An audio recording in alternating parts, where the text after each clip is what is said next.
depends what you want, doesn't it? I mean, what is the spirit of the game? Is the spirit of the game simulation and diving and all kinds of things? Is that the spirit of the game?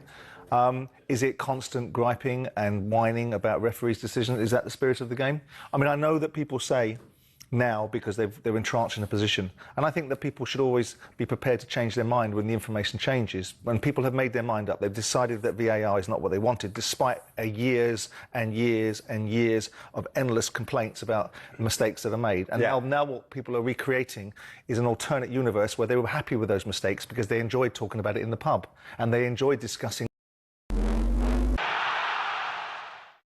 In a century of World Cups, it's not just the football that's changed. Stadiums have gone from concrete behemoths to technological marvels, and the giant monolithic arenas help to define tournaments. Back in 1930, the world embraced its greatest spectacle for the first time. Uruguay was the host, and in just 90 days, they built a stadium that's still there today. It was a gargantuan effort to pull together the 90,000 capacity Estadio Centenario, one of only 3 venues for that tournament, that would act as a monument to 100 years of Uruguayan independence. If that was the World Cup's birthplace, Mexico City's Estadio Azteca became its cathedral. Some of the World Cup's most iconic moments happened on this grass, including this, of course. Also, both Pelé and Maradona lifted the trophy in the Azteca. A bit of pub quiz ammo for you there. You're welcome. In England, there's no more special place to us than Wembley, the scene of our greatest triumph. And yes, it definitely was a goal. Some incredible stadiums across the world have hosted matches, but you don't have to have a modern-day spaceship of a ground to make it memorable. Take 2006, for example, and here. The memories of what happened at Berlin's Olympiastadion show events on the pitch can elevate a stadium in the minds of fans worldwide. But that doesn't stop us from marvelling at modern triumphs of engineering. Let's jump ahead to Qatar and take a look at this, the Lusail Stadium. This gorgeous golden bowl hosted the frankly unbelievable final in 2022. But that's not where it ends in Qatar. Take Stadium 974, for example. This place was built from shipping containers and can be taken down and built somewhere else. Mad. It's crazy to think that we've gone from building giant concrete bowls to what is basically modern art. To be fair, some concrete bowls, like the Maracanã, are art in its most flawless form. The teams and the players are why we all come, but sometimes the stage they perform on ends up being the main character. And with structures like this, it's hardly a surprise.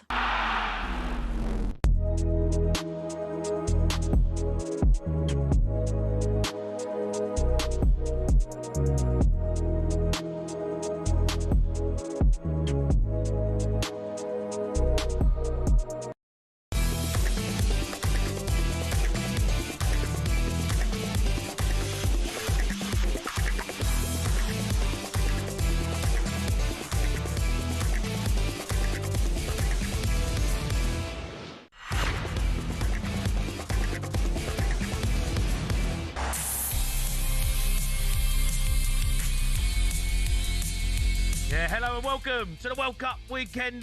Me, Jeremy Hara, and Jason Cundy alongside me. Coming up over the next 3 hours, we'll be talking non-stop World Cup. England's game against Mexico, and we want your calls. We want your altitude 11. We're going to be doing that from 2. No more negativity, though, about playing at the Azteca. It's going to be a big one, and we cannot wait for it. No more negative chat.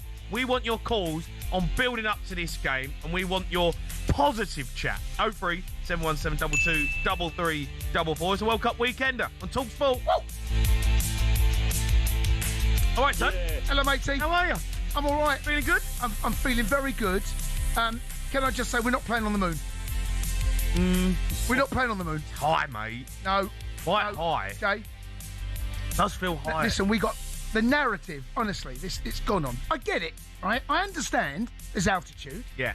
I understand it's going to be hot. I understand there's maybe not, humidity. mate. Maybe not. Well, listen, all of the above, right? It's going to be hot, right? Well, we're playing late. Well, look, 90% chance of thunderstorms. Can we please shut up about altitude? We're doing an altitude 11. Except for that hour. No, but using that as like a crutch or an excuse and, You know, It's not an excuse. It's just a fact, right? it is a it's fact. not- But it's then not an excuse. I think too much. Been a lot now, of talk about it's bored. I'm bored of it, mate. I found it boring in the altitude chat. You know, Viagra chat. Poor old Thomas Tuchel got asked about little blue pills. They must have been Well- listening to talk sport, mate. You know, they must have heard that chat about the Viagra. You know, so You know, he's an England manager in a World Cup game. He's being asked about Viagra. In what world does that make sense? in our world, Well, the sports bar world, yes. I know we're not sports bar. it's all but sports bar. There's a definite leaning slant on today's show. here's a question for you though: were you watching the game? There is a chance it might get. You know, there might be delays. Yes, I've heard that as well. Of course, There might be what about the thunderstorms. shambles that FIFA produced the other day. What about Well, they- changing the time? Yeah, and God, honestly, this It's guff. It's a joke. it is a joke. It is It's a joke. Stick to it. If bad weather comes, bad weather comes. It's just part Isn't of that life. better for us though, right? When I see the fact that they was talking about potentially changing the kickoff time, I was thinking, well, that just plays into Mexico's hands. Less recovery time for us. Yeah. It's going to be hotter, and I don't know. I can't work the time out. I don't know what time that will be it's in backwards. Mexico. Jess. So it's 7 o'clock tonight. I don't know what time that is in Mexico. I couldn't tell you, mate. What do you mean? Well, it's 7 o'clock tonight. What time is it in Mexico? I don't know. We're going to change the kick. Yeah, would it be like 1 p.m., 2 p.m., something like that? Ugh. Yeah, exactly. Middle of the day, roasting. I Have don't you want never that. been to that side of the earth? I can't work it out, mate. What do you mean you can't work it out? can't work it Anything to the left of England, yeah, No, it goes down, and anything to the right of England goes up. hold on. Which way am I facing? Well, you're facing Scotland, Right. right? So if you go left, Hold on. So if I go left, I'm going to America. Yeah. you get Right. Okay. Go right. I'm going to like the other Asia. yes. Yeah, still can't work it out. What do you mean you can't work it out? It's very easy. I can't It's very simple. Can't work it out. Goes down. So listen, I've got you to work it out for me, right? I'm brilliant. Can I lean on you on this one? Don't know, mate. Let me lean on you. But by the way, the country's so vast that it's across America and Mexico and Canada. I mean, there's all different time zones. It's all kicking off over there. Time Oh, zones. Joe. yeah, but it's all early for us. It's earlier over there, right? That's why we're kicking off at 1 a.m. Over there, it's not 1 a.m. Right. Of course, it's not 1 a.m. I know Cool. that. Okay. I'm not that thick. Don't know, mate. 1 a.m. over in Dunno. Mexico. How's that work out? It is a bit all I over. can't yeah. work it out, mate. End of the day, right? Yeah, go on. I think it helps us. Yeah. It helps us that we're sticking to the kickoff time. And if there are thunderstorms, I'm all for that. No problem. You want to make the game slow, you have to worry about thunderstorms and lightning. I think that helps us because of the altitude, because of the weather. That all plays into our hands. The only problem we've got is pub shut at 5, mate. Oh, no. Pub shut at 5. What time's that? Okay, here's a question for you. What time is that in Mexico?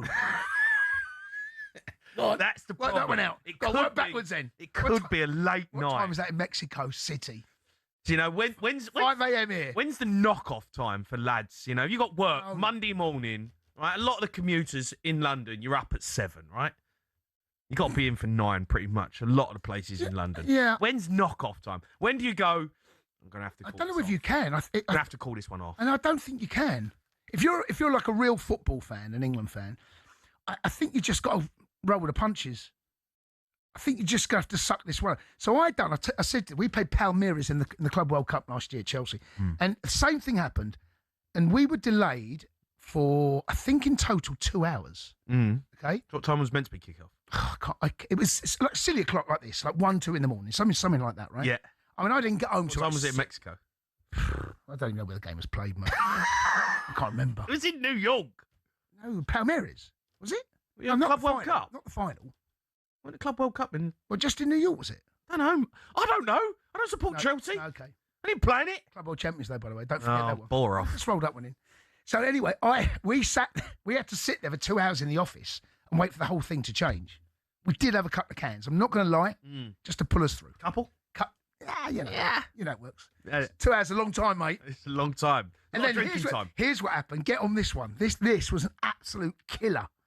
So there was about 5 minutes left of the game. Yeah. And Chelsea, I think, were winning 2-1 or 1-0, whatever. And we came out to finish the last 5 minutes plus injury time. Palmeiras equalised. We had to go into extra. Oh, Jay. oh that's, Jay, I could have cried. that's stinky. Could have cried, Yeah. mate. Well, I think, look, lads, tonight, or everyone, you're out and about. Yep. We want to know when do you call it off? Because if the game does go on, say there's a 2-hour delay, kick-off, 2:30, 3 o'clock in the morning, that means it's on till 5. Right. I think what you do then, you stay on the sofa. And they ain't on the sofa, mate. They're out. Oh, I see. They're out. Oh, no, that's easy. Go through. What do you mean you go through? You buy another couple of points. Yeah, but they've got to go work. I know, but that's work. Forget work. You're just going to go... I think the boss, you must have an understanding boss. Come on. Be surprised in London, mate. No, up and down the country. No, their bosses have got to understand the situation that the fans have found themselves. I reckon if the game don't kick off by 3 a.m, I reckon you got to knock it on the head. Can't miss England, mate. No, I know you can't miss England, but you also can't miss work. Do you know what I want to hear from a boss? You can miss work, to be fair. Because I don't want to hear from the work. I want to hear from a boss. How sympathetic. If you're a boss of a company, right, where you might own a shop, whatever it might be, you've got to have some sympathy. You do. You've got to go. There's leeway. Yeah, wiggle room. There's definitely wiggle room, right? How much wiggle room, though? Well, I think you look at what time the game kicked off, what time it finished. I think you've got to cut a good 4-hour slack. Good 4 hours. You could save yourselves some dough, though, on the old train, the commute. Because if the game kicks off late, you just stay out. Go straight to work. Just go straight to work. By the way, a few people have done that at talkSPORT. Yeah. I'll tell you. I'll say, after the Christmas party, some of the producers just sleeping on the sofa. I've been one of them, to be fair. I've been one of them. Coming after the party. Straight to the breakfast show. Oh, you've told me about that. Yeah. We'll keep that one off here. Yeah. Yeah, I think. Yeah, move on, Joe. Move on. I'm helping you out here. Move on. The 2026 World Cup is in full swing. Course talkSPORT has you covered from wall to wall. Let the drama unfold. There's the hat-trick for Lionel Messi. 200 up, and it's a World Cup hat-trick that has got Kansas City rocking. Cundy! It's 3. It gets worse and worse for Scotland. They are being torn apart here in Miami. Kane on the turn. Oh, what a goal! England's captain courageous, leading by example again. On a day when they've needed inspiration, Kane steps up to the plate. And what a moment for this World Cup. Germany won, Curacao won. Cape Verde is a side who never know when they're beaten. Cindy Cabral with a moment that will forever be etched in the history of this great tournament. King Killian does it again. Yeah, massive game tonight. It all kicks off at 1 a.m. Here's a question for you, though. As we've just been talking about, Chase, potentially delays. Do you go to work or do you go to the pub in your work clothes? It's not a bad shout, that. So, if you cover all bases. That's not a bad shout. Go out on Sunday morning at 1 o'clock in a suit and tie. If that's what you do. Well, it's not bad. It's not a bad shout, right? Mate, or because you could then technically go. You could go all the way through. Take a suit carrier. You're gonna lose it, yeah.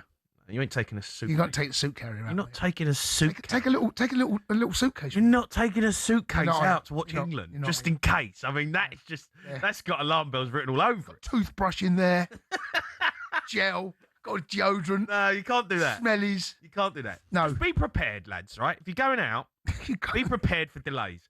So if I was you, if you got work in the morning, go out in something that you could wear to work. Don't turn up work in an England shirt. Yeah, maybe not the England shirt. Maybe not the. Where you been? Well, it's a late one, Gaffer. Look, just on the World Cup, we've got to talk a bit about Paraguay, France last night. Yep. Bit of a disgrace, Paraguay. Oh, mate, honestly, the South Americans. I mean, they are the housery kings. They are. They're just. They There's are. always one team every time, isn't there? There's just like they're disgrace. Unashamedly just we don't care. We're going to kick you. We're going to elbow you. We're going to do what we can. And I mean, there's a part of me which it is a disgrace. There's part of me which kind of likes it because it's different styles, isn't it? It's different ways of dealing with. Well, you can't take on France. No, they're not good enough, right? No. So they had to try and find a different way. And you know what? They came close, didn't they? 70 minutes in, and then France need a penalty to win the game. And we saw what we did in the previous round. They I can't believe they didn't pick up a booking though. That bit's unbelievable. That's disgrace. Can you imagine if you had like a bet on Paraguay not to get more than one card? Yeah, no. Oh, God, you'd be absolutely fuming. Yeah. Right, up next on the World Cup weekend, we'll be taking your calls. What you wearing to the pub tonight? What time you calling it at night if there are delays? 03 717 22 33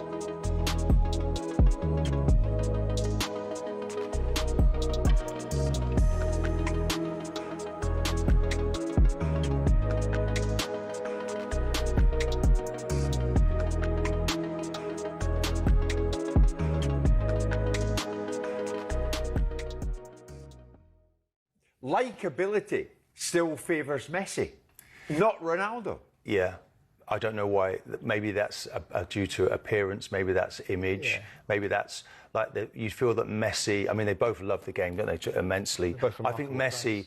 If you have a favourite, I think Messi for me is a better player, slightly better player. But there's not much between the two of them. You have to admire what Ronaldo. But he's Messi's an unchallenging. He's a diminutive little goblin, isn't he? Whereas you've got this 6-foot Adonis of Ronaldo that challenges the way that people look at the world, and he's quite strong in his views. Obviously, he's been outspoken. He's had controversies in his life that Messi hasn't had. These unfounded but strong allegations made about him that have reverberated through the media, and he divides opinion in lots of ways. This argument, I think, it's a reductive argument about who's the better player. I just want to celebrate both players. They're both absolutely remarkable players, and every time you open your mouth, I mean, you listen to the social media trogs that spend their entire time being insulting about the fact that someone might think that Ronaldo's better than Messi. I make the case, and I don't know whether it's a good argument or not, and Martin can weigh in if he thinks it is that if you've played and won in every country that you've been in, whether it's Portugal, whether it's the UK, or the Premier League, whether it's the La Liga or Serie A and into Saudi as well, and being a standout player, I personally think that's a calling card for the reasons why you might be considered able to be the greatest player. Do you want that argument? Do you know if you to win this World Cup Jim, for just to Ronaldo? go back to that, if you were to swap them over, if you were to put Ronaldo into the Argentina team, I don't think they'd be world champions. I think that's the difference. I think based on what? Based on the way that he connects with the team. Messi, everyone works for him. With Ronaldo, you don't get that same feeling in a Portugal shirt, and they've got massive talent around him. You know, look at the number of the players that are in there. Yeah. Great players. Oh, yeah. But Ronaldo, I think, he's older as well. He's 3 years older. Messi's still got that.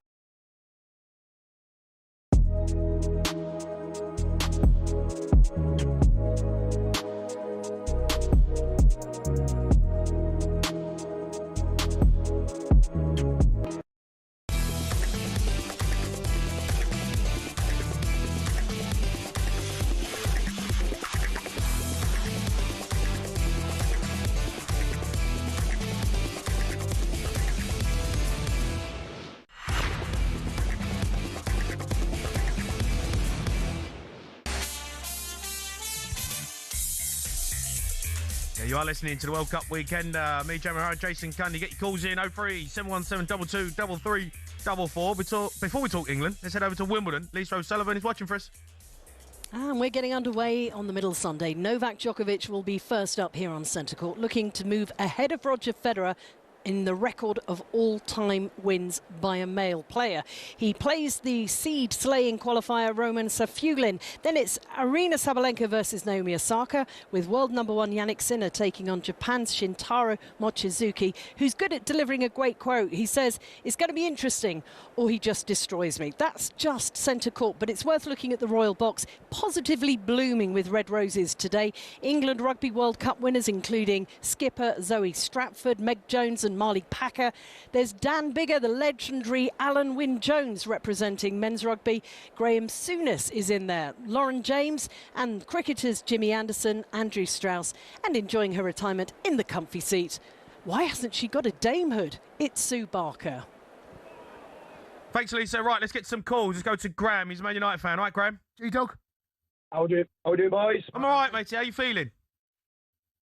Very positive. Very, very positive. The only forget the stadium being high. England fans are going to be high on life tonight when we smash the Mexicans. What I will say is Thomas Tuchel has been brought in because he's a top coach. You boys played at the highest level. Was every pitch perfect? Was every condition perfect? No. And with a positive mindset, let them have the ball for 20 minutes. Let them knock it around. Let them do what they want. England will be winning. We will be winning today. No doubt about it. I'll be in the bar where your watching head's it. at, mate. I like the positive chat. Yeah, there's been too much negativity about this game. You know, I saw the game they played against Ecuador before. They actually played well, deserved to win. They started the game well. But this is not Brazil. This is not peak Brazil, peak Argentina, peak France. Come on. I've had enough of altitude chat. Look at the teams that they played in this 89 run. There's lots of minnow teams that they're playing. I saw they beat Brazil, but that's when Brazil weren't playing that great either, to be fair. Yeah. So England have got to be really positive. Just play the game well.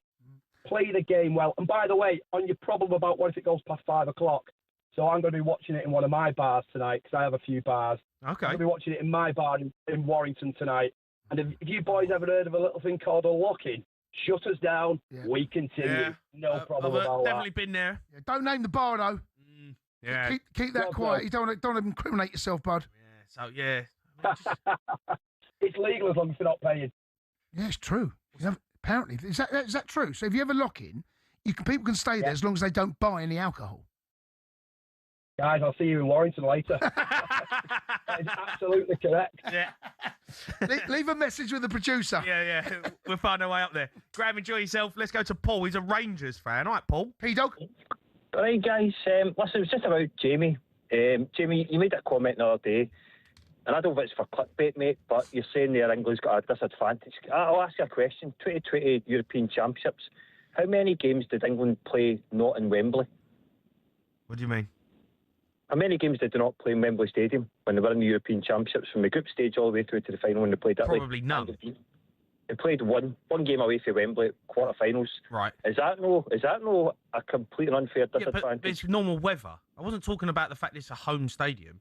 It's the fact that the altitude is a problem. But they knew that. England knew that. Sorry? This was all planned out when the World Cup was getting hosted. No, I know, but it's not just England. It's unfair for everyone. Well, it's unfair, but it was unfair that everybody had to play England at their national stadium. In 1966 World Cup, they also got it. No, but that's the whole point of having host nation. He brought 66 up. Yeah, he brought 66. He had to, didn't he? Paul. He brought 66.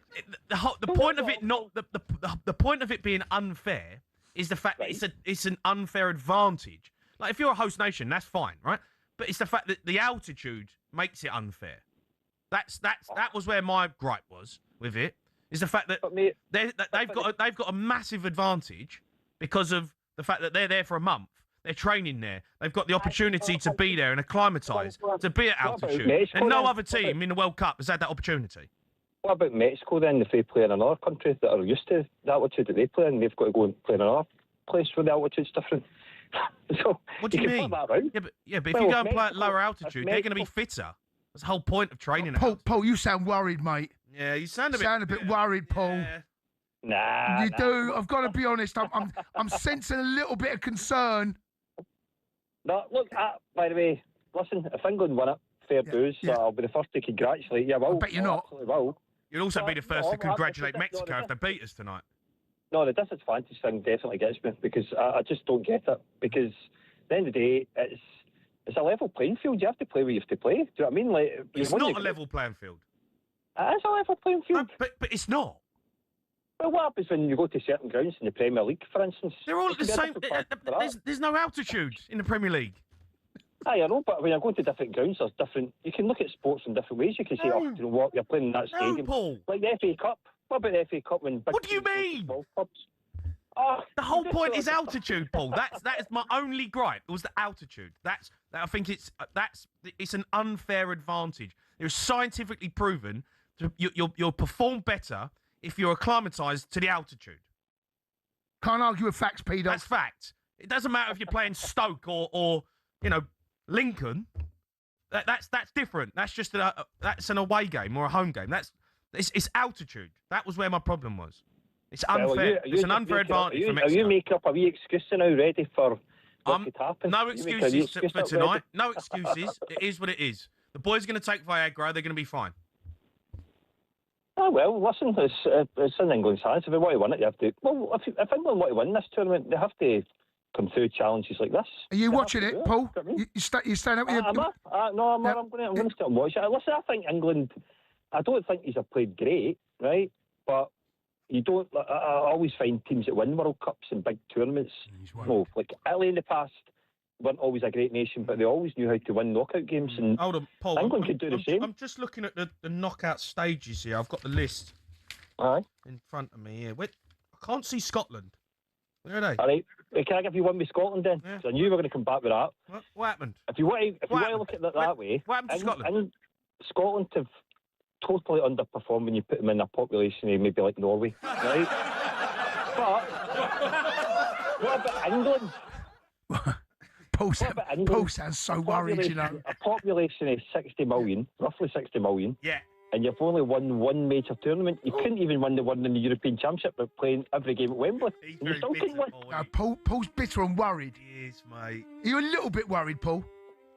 Out of 10, no, out of percentage, 100%, how much worry is there that England might win the World Cup? Probably 1% worry. Paul, listen, mate, thanks for calling. We're going to go to Bailey's, Luton fan. All right, Bailey? All right, Bailey. Hello, mate. How are you? I'm all right, Bailey. Go on, what do you want to say? First of all, Paul sounds very interesting. Sounds very, very bitter. I'm not going to lie. Just wanted to bring up all the bosses things that Cundy brought up. Mm-hmm. I run a building company with my family, and the fact of nature is, if you don't need to go to work, don't go to work. It doesn't make sense how we're wanting to back the nation, but we're not backing the nation by allowing the kids, the people that need to work, to sit and actually watch the football. Doesn't make sense. So what you're saying, it should be a holiday? It should be a holiday, yeah, 100%. Either a holiday or they ain't got to make their time back up. Turn up at 9, 10 o'clock, and that's that. Job done. So are your boys working tomorrow? You got boys working on job? Yeah, they are meant to be working on jobs. But And if they don't turn up, the roof don't get done. the roof wouldn't get done. You're 100% right. How are you going to feel about that? Would understand, surely. What, is money more important than football coming home? Well, you're the boss. You're the boss, mate. You know, you're the boss. You know, it's up to you, isn't it? You make the decision. If your boys message you tonight and say, "Look, Gaffer, ain't happening. We ain't coming in. It's coming home." You sweet? Yeah. Then it's coming home. Then it's coming home. You have a conversation with the client and say, unfortunately, our boys have been to the hospital and they're really, really sick. So sorry. Okay, but the client's not responsible for that, are they? Say the client says, if they ain't on job tomorrow morning, I'm going elsewhere. Pack your tools up. I'll get someone else in to do the job. Yeah, I get your point there. I get your point there, Jamie. I get your point. And we're a reliable company. So I do get your point. What I don't understand is how people aren't prepared to wake up, order 1 a.m. kickoff, have a nap during the day, and Mate, you're going to be up the ladder tomorrow on your own, mate. You're going to be up there. Have you got any Scottish lads that work for you? That's what you want to do. That's a good You want shout. to start employing Scotch lads, mate. Welsh. Get the Well, Welsh. the Irish, get them involved. They'll turn up on time.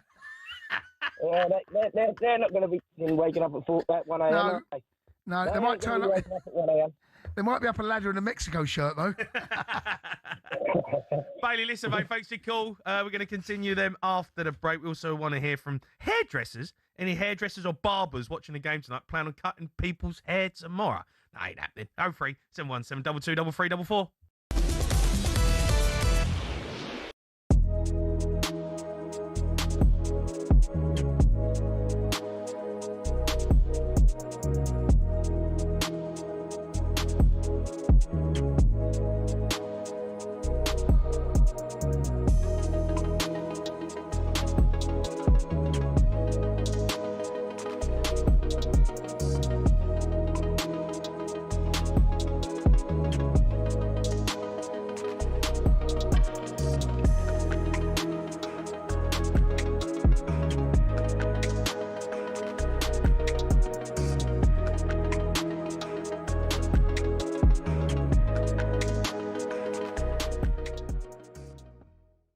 shouldn't get beat near post, mate.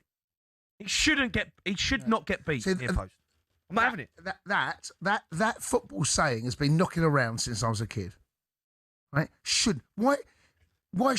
In that situation, there's no defender in front of him. He's had a touch. He's got his head up. He's got the goal to aim at. He can go that way. He can go this way. Pickford knows that. Stop saying he shouldn't get beat. No, but, all right, okay, right. Are you saying it's a crime? No, he shouldn't get beat. He shouldn't get beat. Why not? Why not? Right, stand there. Right, we've got 2 posts here. Right, that's a goal. Right, please, for me. What's the goal? Well, there's the goal. You got a post there and you got a post there. All right, talkSPORT's the goal. All right. So that's their post. Yeah, you got. That's their post. Yeah, right. You got your Seaman shirt on. Right. Okay. Right. I'm the Congo player. I'm set. Well, no, you're not set because you're in the middle of the goal. You got to set. You're standing there. Hold on. That's the post. That's the near post. I'm happy. No, you're not happy. I'm happy. No, you're not happy. What's that? What do you mean? That's the back post. Don't worry about that. You don't need the mic. All right. People can hear you. Where are you? I'm here. I'm the Congo player. I've got the ball. Get back a bit. Right. I'm here. Yeah. You're standing in the middle of the goal for one. You're in the wrong place. I'm happy. No, you're not happy. I'm happy. You're not happy. I'm happy. Okay, well, I'll score near post. Okay, but you can score there as well. No, but that's not where you stand. You stand there. I stand here. No, you don't stand outside the post, do you? You stand next to the near post. Okay. I shouldn't score there. Okay. I should not score there. Where's he going to score? If he scores there, in the top corner. No, forget top corner. Where's some top corner? If he scores there, there's more space. It's a better strike. Yeah. It goes across the keeper. Yeah, okay. It's a good goal. So what's wrong with that? But that's not where Pickford's standing. Well, he is. He's not. That's exactly where he stood. He's not stood there. No, I'm not having it, mate. What do you mean you're not having it? I'm not having it. You don't get beaten in the near post. It's a football saying which needs to be outlawed, right? In a 1v1 situation. Near post. Stop saying it. What a goalkeeper can get beat near post.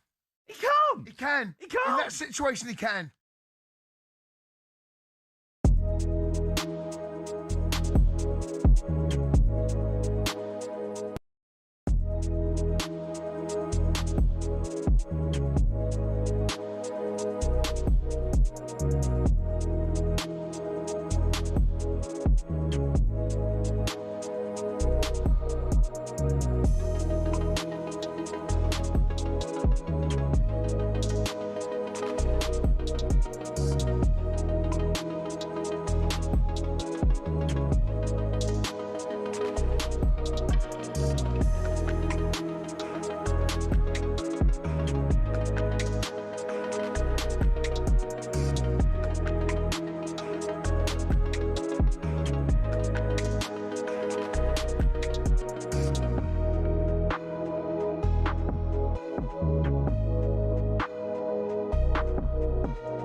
This is the World Cup Weekender on talkSPORT. Me, Jeremy Hara and Jason Cundy. We're taking your calls on all things England at 2 o'clock today. We're doing an altitude 11 as well. We've got to put a good team together. But let's go to some calls. We've been talking about, maybe if the game gets delayed, you're going to stay up, you're going to go in, you're going to pull an all-nighter. And we've got someone anonymous phoning us up. He's a Liverpool fan. Right, Anonymous? Anonymous? Hey, boys, you all right? Yeah, I'm all right. Why are you anonymous?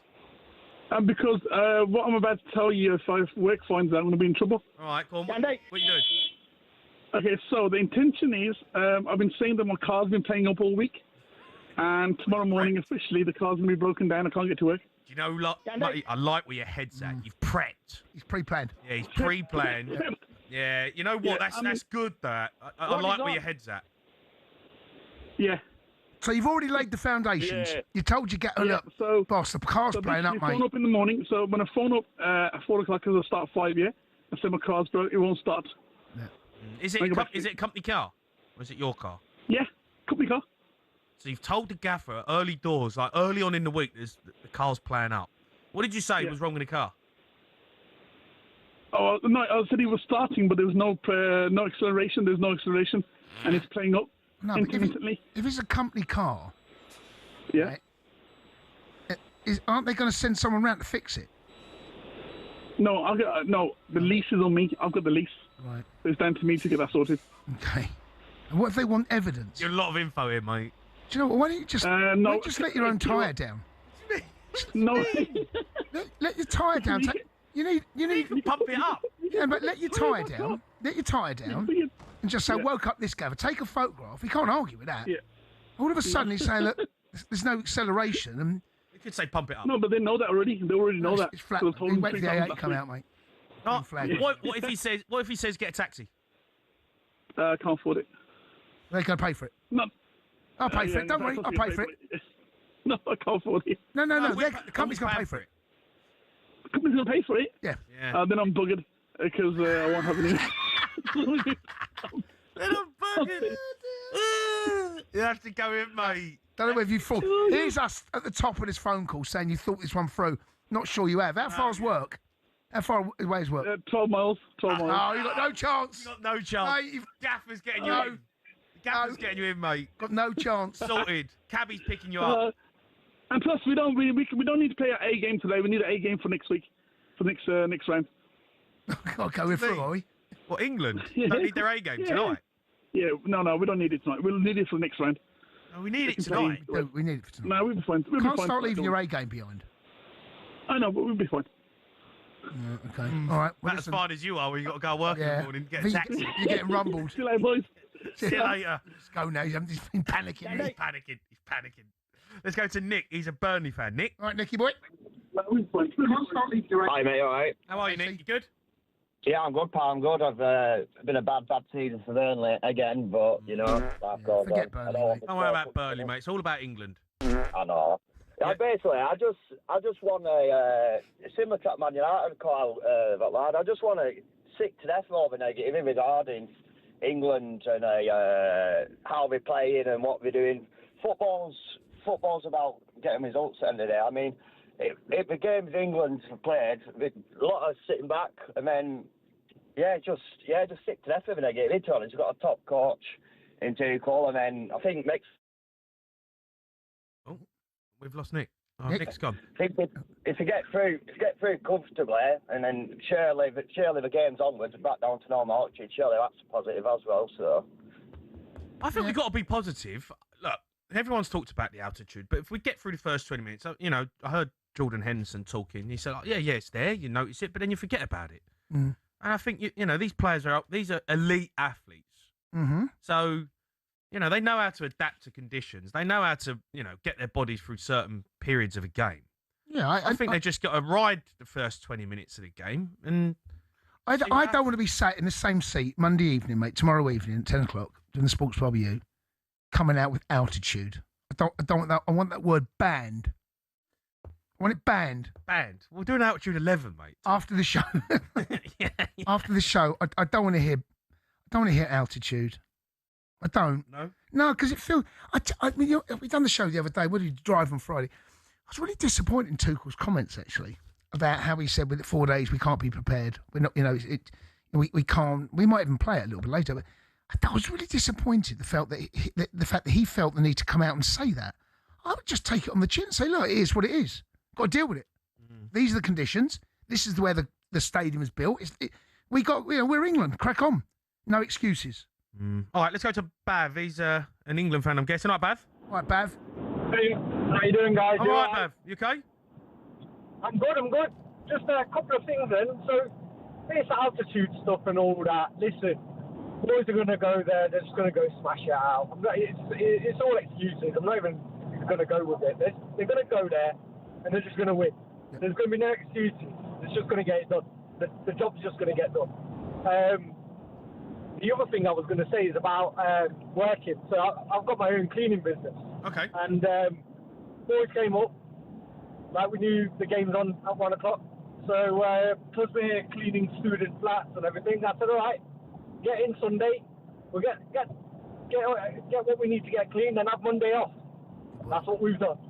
You're my type of boss, Bav. I'd like to work for you, Bav. No, he's got the boys working on a Sunday. No, but then, their payoff is off on Monday. I like that. You're going to have Monday off, so where's the Sunday? So you clean students' accommodation? Well, yeah, I've got a cleaning business at this time of the year. It's It'll be a hell of a clean up on Tuesday, though, that. Students, they're smelly and all, aren't they? Yeah, students.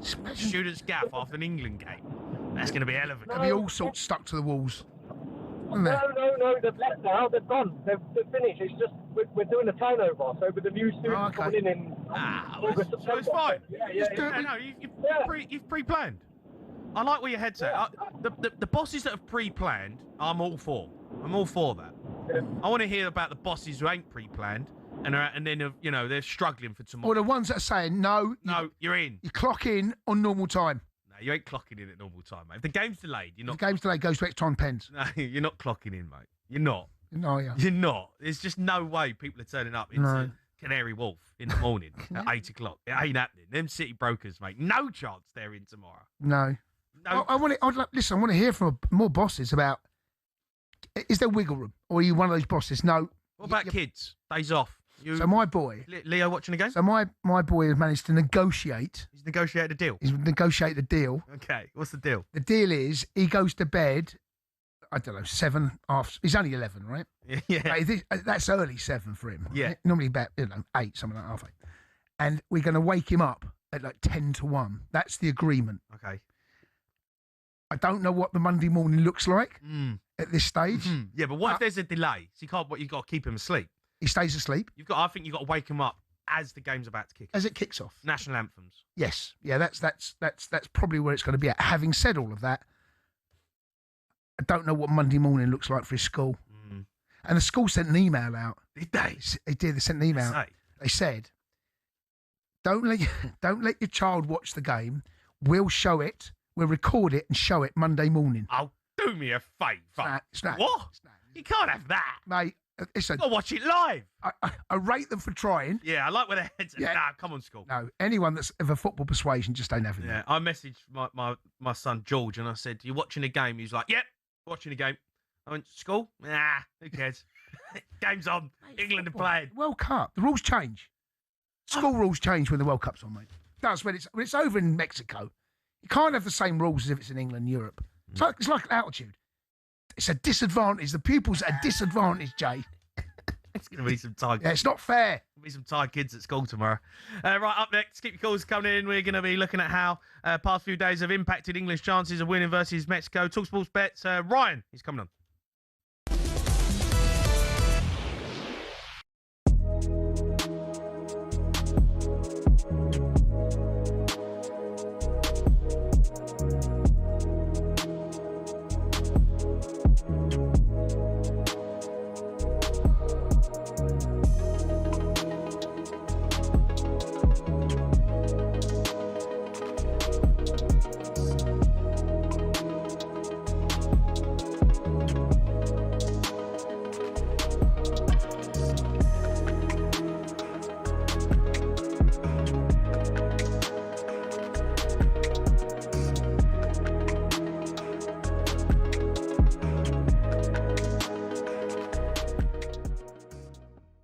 Quick one on Portugal against Croatia. Portugal won 2-1 in the end. Ronaldo, of course, getting his first knockout goal with a penalty straight down the middle.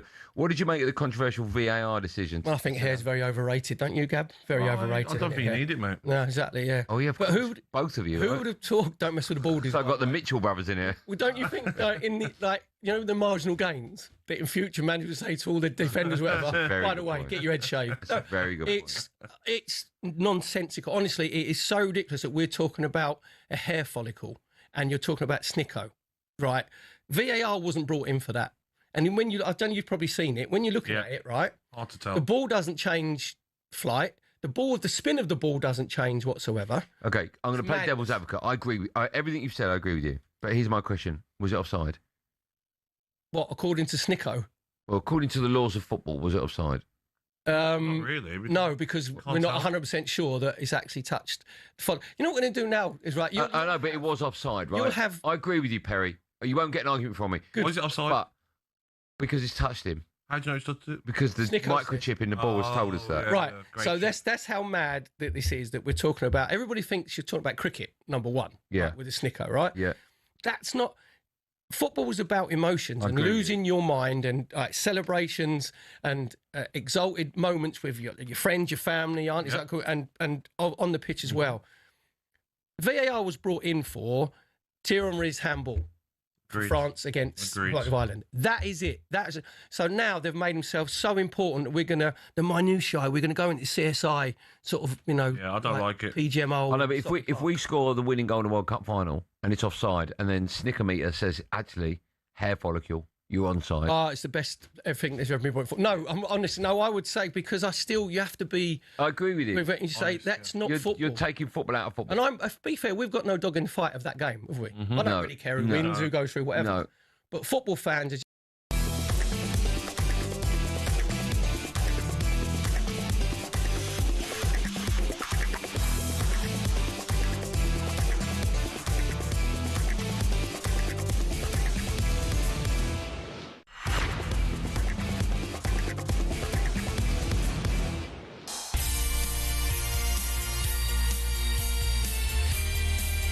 You are listening to the World Cup weekend. Me, Jeremy Hara, and Jason Cundy. Time to look ahead to the day with talkSPORT Bet and Ambassador Ryan. The Playbook with talkSPORT Bet. Download the app or visit talksportbet.com for all the latest odds and offers. 18 plus gambleaware.org. Right, Rhino? Right, lads. Tell you, you've got some front, you, by the way. Don't be like that, Cundy. Honestly, you've got some front. Come on. Right, no. What's he done? I've been on another show, and usually I'm with you boys, but I've not been on with you guys for about a month now, and I think Cundy's upset about it. Well, I turn. No, it's not like that. No loyalty in I this turn game, on, mate. listen, You know that. White and Jordan, mate, and all of a sudden Ryan talkSPORT Bet are all over White and Jordan. I'm like, oh no, honestly, so it is it? Okay. When I'm with them, I'm thinking of you two. I remember that. That's all There you was guys need to know. absolutely no way you were thinking about us when you were in New York. I was thinking of you guys. No, you weren't. I promise you I was. He just wanted the trip, didn't he? Wanted the trip, probably more money. I knew you'd be like this. I know, mate. I knew you'd be like this, you two. No, I'm very disappointed. Now you've come crawling back. All right, fine. Let's talk about some odds. Okay. The England game. How are we looking? Yeah, well, not much has changed. We were favourites leading up to it. The media hasn't changed everything. All this altitude talks. We're still the favourite now. Are we? Yes, we are still the favourite. That's how it is. In fact, England are super boosted to qualify with talkSPORT Bet. Super boosted. It's gone from odds on to 11 to 10. So you can get that on site and on the app as well.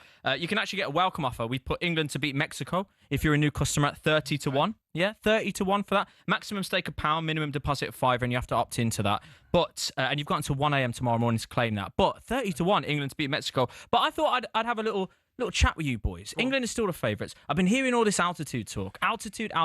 Jamie, I know you're not happy about the altitude. You pretended to be a keeper the other day, Cundy. I saw that. Well, yeah. I mean, the goals. You were happy. You were happy with the near post. It's not. Well, do you know what? I haven't seen it. Pickford can definitely do better. Yeah. Right, definitely do better. But the build up to the goal. Well, I'm going to get you now to be the assistant manager. Jay, you're going to be the manager. I'm the gaffer. You're the gaffer. You're the assistant manager. All right, am I the gaffer? He's assistant? Yeah, you're not in the media anymore. You're not in the media anymore, okay?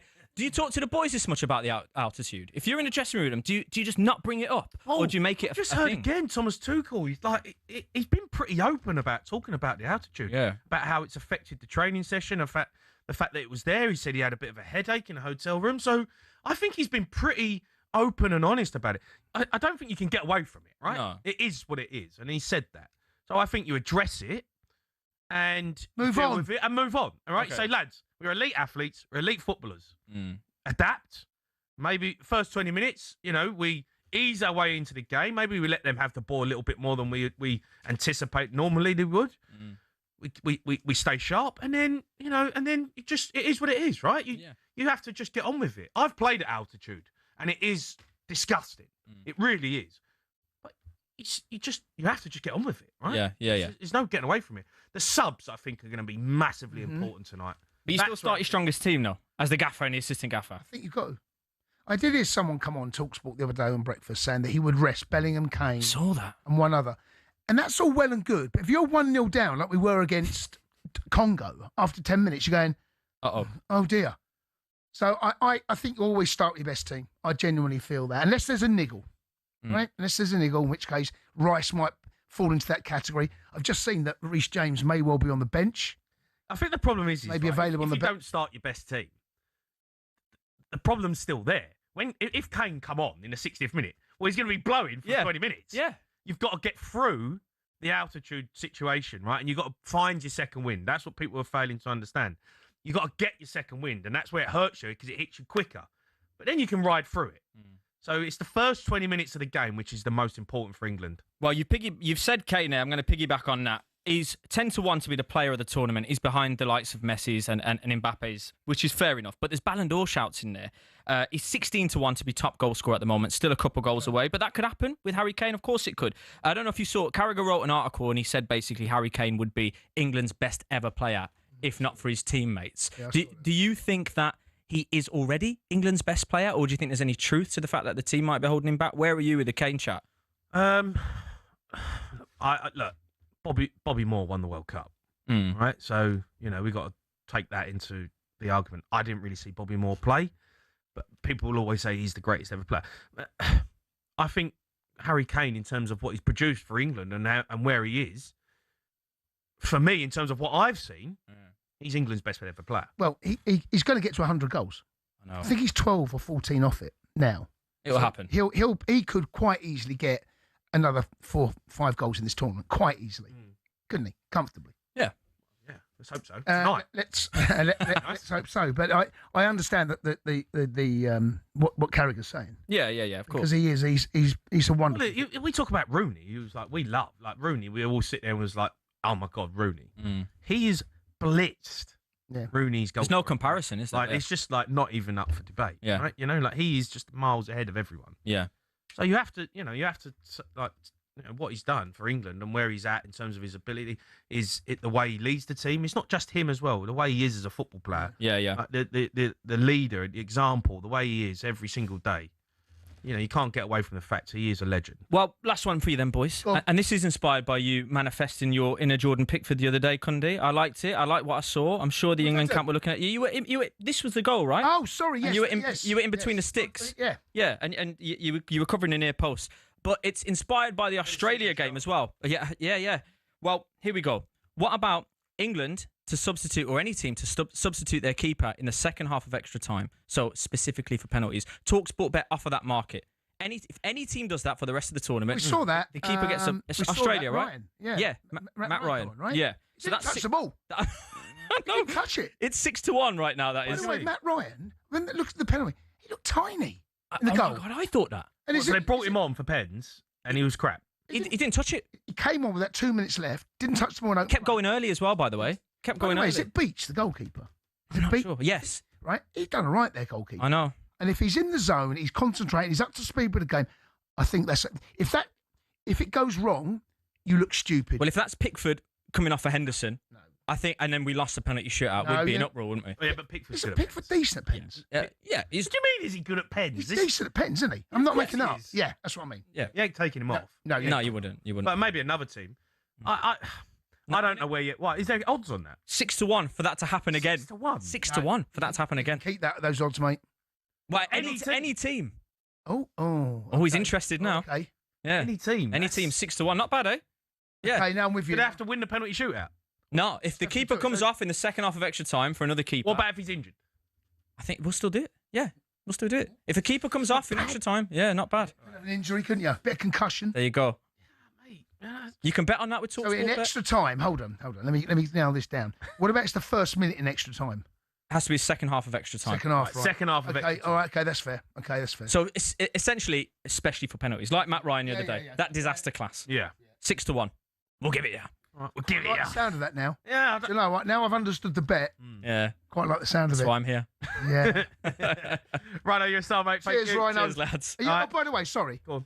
Is this you back now on Sports Bar? Are you? We're not on Sports Bar. No, I'm saying. But are you going to be back on Sports Bar or not? Are you still flirting with? Still flirting with I don't know if we want him back. I don't like the look of that. No, lads, come on. You don't mean what I you don't know say. if you're welcome, mate. You don't mean that. Well, I You don't do. mean that. No, you don't. we've got some good guys now. I'm thinking about you all the time. I just want you some to. good guys on the Sports Bar, I'm mate. thinking about you. When I'm there, I'm thinking about you. I've told you. That's what she said. That was a look at the latest odds. Thanks to TalkSPORT, 18 plus, gambleware.org. The Playbook with talkSPORT Bet. Download the app or visit talksportbet.com to see all our latest sign-up offers. 18 plus, gambleware.org. Right, let's take a call. We're going to go to Mark. He's a United fan. Right, Mark? Mark. Hey guys, thanks very much for having me on. No, appreciate it. No problem. What do you want to say? We need your help. My kids, I've got a couple of kids in the car. Yeah. We're having a bit of a debate. Okay. I say it's not acceptable for them to stay up at that time. They've got school tomorrow. They can wake up at 6 a.m. We'll have it recorded. They can watch it as live, and that's fine. How old are They they? say they should be allowed to stay up. How old are they? There are 3 kids. I've got a 10-year-old, a 13-year-old, and a 15-year-old. And I don't. They think you'll be able to convince me that they should be able to stay up. Well, I'm going to say. The thing is, I was taught as a kid there are only 3 things that matter in life: discipline, control, and consistency. Where's football in there? Hold on. I mean, you've got that all wrong, mate. You know, football's at the top. You didn't mention it. Yeah. That's my dad you're talking about there. Yeah, he's got that wrong. Football's number 1. Yeah. England. He was World Cup. He was originally from Scotland. Well, there you go then. Mate, let the boys stay up. Let them up. Come on. It's England. World Cup comes around every 4 years. I've got 2 boys and a girl. You say the boys should stay up and No, not and the girl. No, they all stay up. They all stay up. Have they got names? What are their names? Yeah, we got the littlest one is Zev. Number then 1. Abidan is 13. Number and 2. Adina is 15. Mate, they're all Number up. 3. Come on. Unless there's a really bad delay. If we're talking like 2 hours. I think that's the deal you're going to have to do. Yeah. Right? Can they hear the this? game kicks off at 1. Yeah, I've got 2 of them in the car. The 2 older ones. Number 2. Right, so what's that? Dan and who? Sorry. And Adina. Adina. Right. Listen. Number Adina. 1. I think the deal you got to strike with Dad, Mark, is you wake up. If the game starts at 1 o'clock, you stay up. If there's a delay, I think you might have to renegotiate the deal. Yeah. What's the renegotiation? We stay up. All right, lads, you've called it. I'm going to allow it. Fine, fair enough. Mate, let them up. It's England. Come on. It's a biggie. England, Mexico at the Azteca. Right. You can't miss that one. You can't watch that. You can't watch that and play back. You can't. You can't watch that and play same. back. Can't. It's not the Thank same. you so much, guys. Thank you. All right. See you later. Enjoy. All right. Good luck at school tomorrow. Up next on the World Cup weekend, we're going to be taking your calls. We are doing an altitude 11. Help us out. 03717223344. Yeah.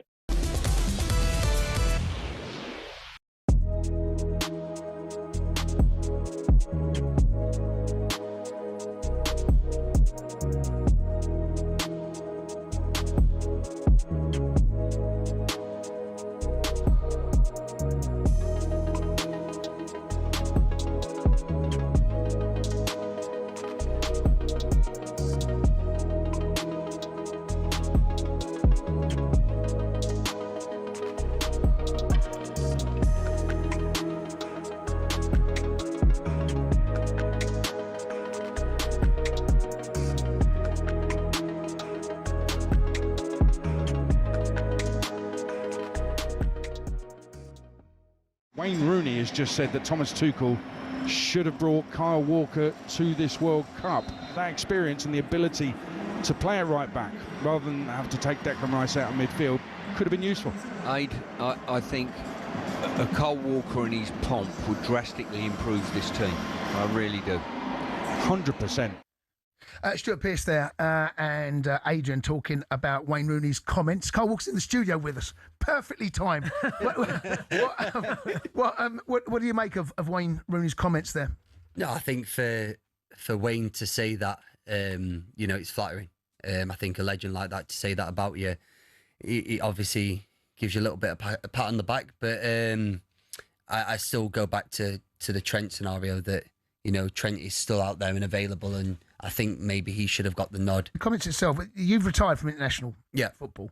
You did. I didn't know this, but you told us in the gallery back in April. I think it was around about April, March. You regret that a little bit? No, I think I do regret it, looking in hindsight now, that there's a potential place for me in this World Cup. Did you feel that place had gone now? That just wasn't going to happen again, that your England career had come to an end? Is that... I look at it now and I think that, obviously, with Reece and Tino's recent injuries, maybe I could have got the shout. But when I had the conversation eventually with them at England, you know, that was not an opportunity that I was going to get. Obviously, not playing the couple of friendlies that they had prior to the tournament, I knew that from that moment on that they was taking that set of lads to the World Cup. So I kind of just rested on it and that. Did you have a conversation with Thomas Tuchel? Not until the day I was going to retire. I tried a couple of times and received nothing back. And on the day I was going to retire, he messaged me. Obviously, I'm going to keep that private because out of respect for the conversation that we had. And, you know, I just decided that was the time and I felt it was right.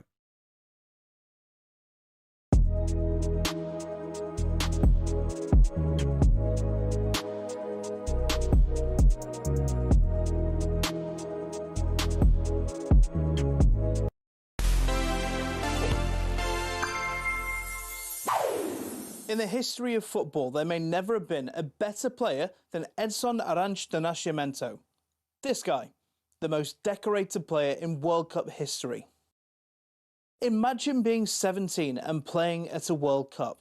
Well, not only did Pelé achieve that, he was probably Brazil's best player in 1958, even with a baby face like this. He scored 6 goals in their run to what would be Brazil's first World Cup triumph. Pelé was the talk of world football and was swamped everywhere he went. He was expected to be the main character in Chile 1962 as well, but in just the second group stage game he tore his calf and that was his World Cup done. As you can see, Brazil still won it all. 4 years of recovery and rediscovering his magic form in front of goal led to 1966, another tournament that for him wouldn't go to plan. Pelé was targeted by Bulgaria and Portugal in the groups, and after being kicked all over the park by the Portuguese, he eventually had to be carried off the field at Goodison. And that was it. Brazil were knocked out at the group stage for the first and only time. He vowed never to play in a World Cup again, such was his fury at Portugal's antics on Merseyside. But he came back for 1970, where we saw maybe the greatest team in World Cup history.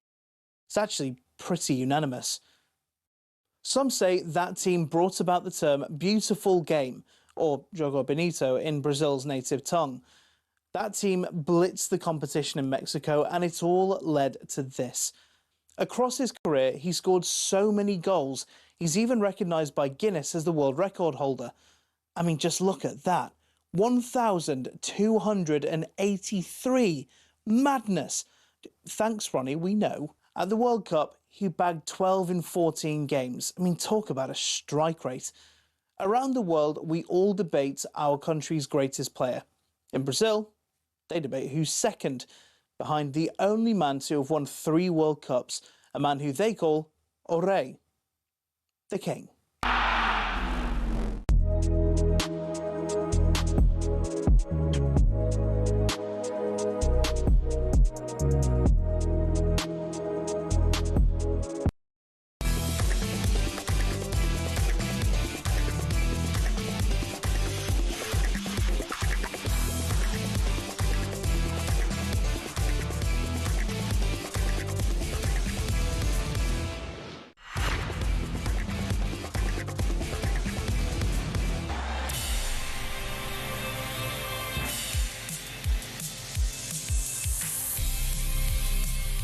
You are listening to the World Cup weekend.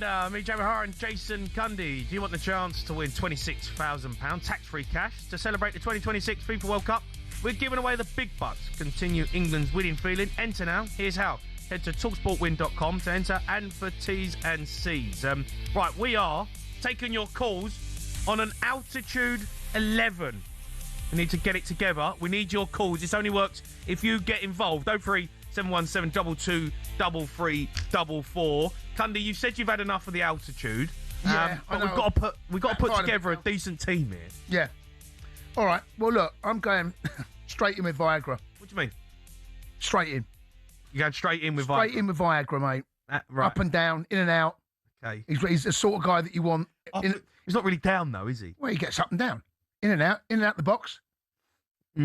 Okay. Where's he playing? Playing in the hole. What do you mean? You're laughing at. What do you mean? What do you mean? Doing bits, isn't he? Yeah, I know he's doing bits, but where's he playing? He's a number 8. He's number 8. He's a number 8, mate. Okay. He's got the armband and all. Okay. It's just who we are, mate. He's the leader. What, the Viagra's captain? Skipper.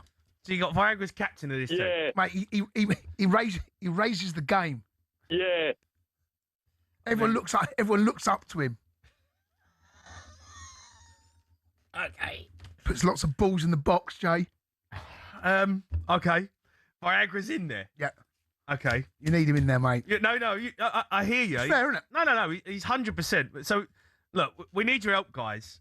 If you want to get involved in this, the altitude 11, because we've got Viagra. This is, I feel like this is, started well. I mean, that's a good. Where do you go with this? Do you want to make a serious team, or are you just going to make a stupid team? What's been a serious team?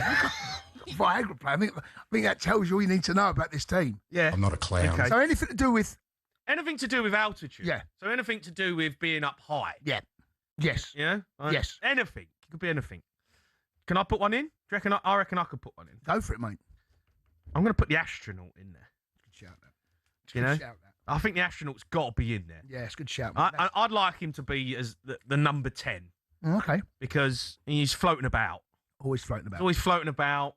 He's clever. He's not the quickest, though, is he? No, he don't need to be quick, though. Can't move your legs up. You don't need to be quick. No.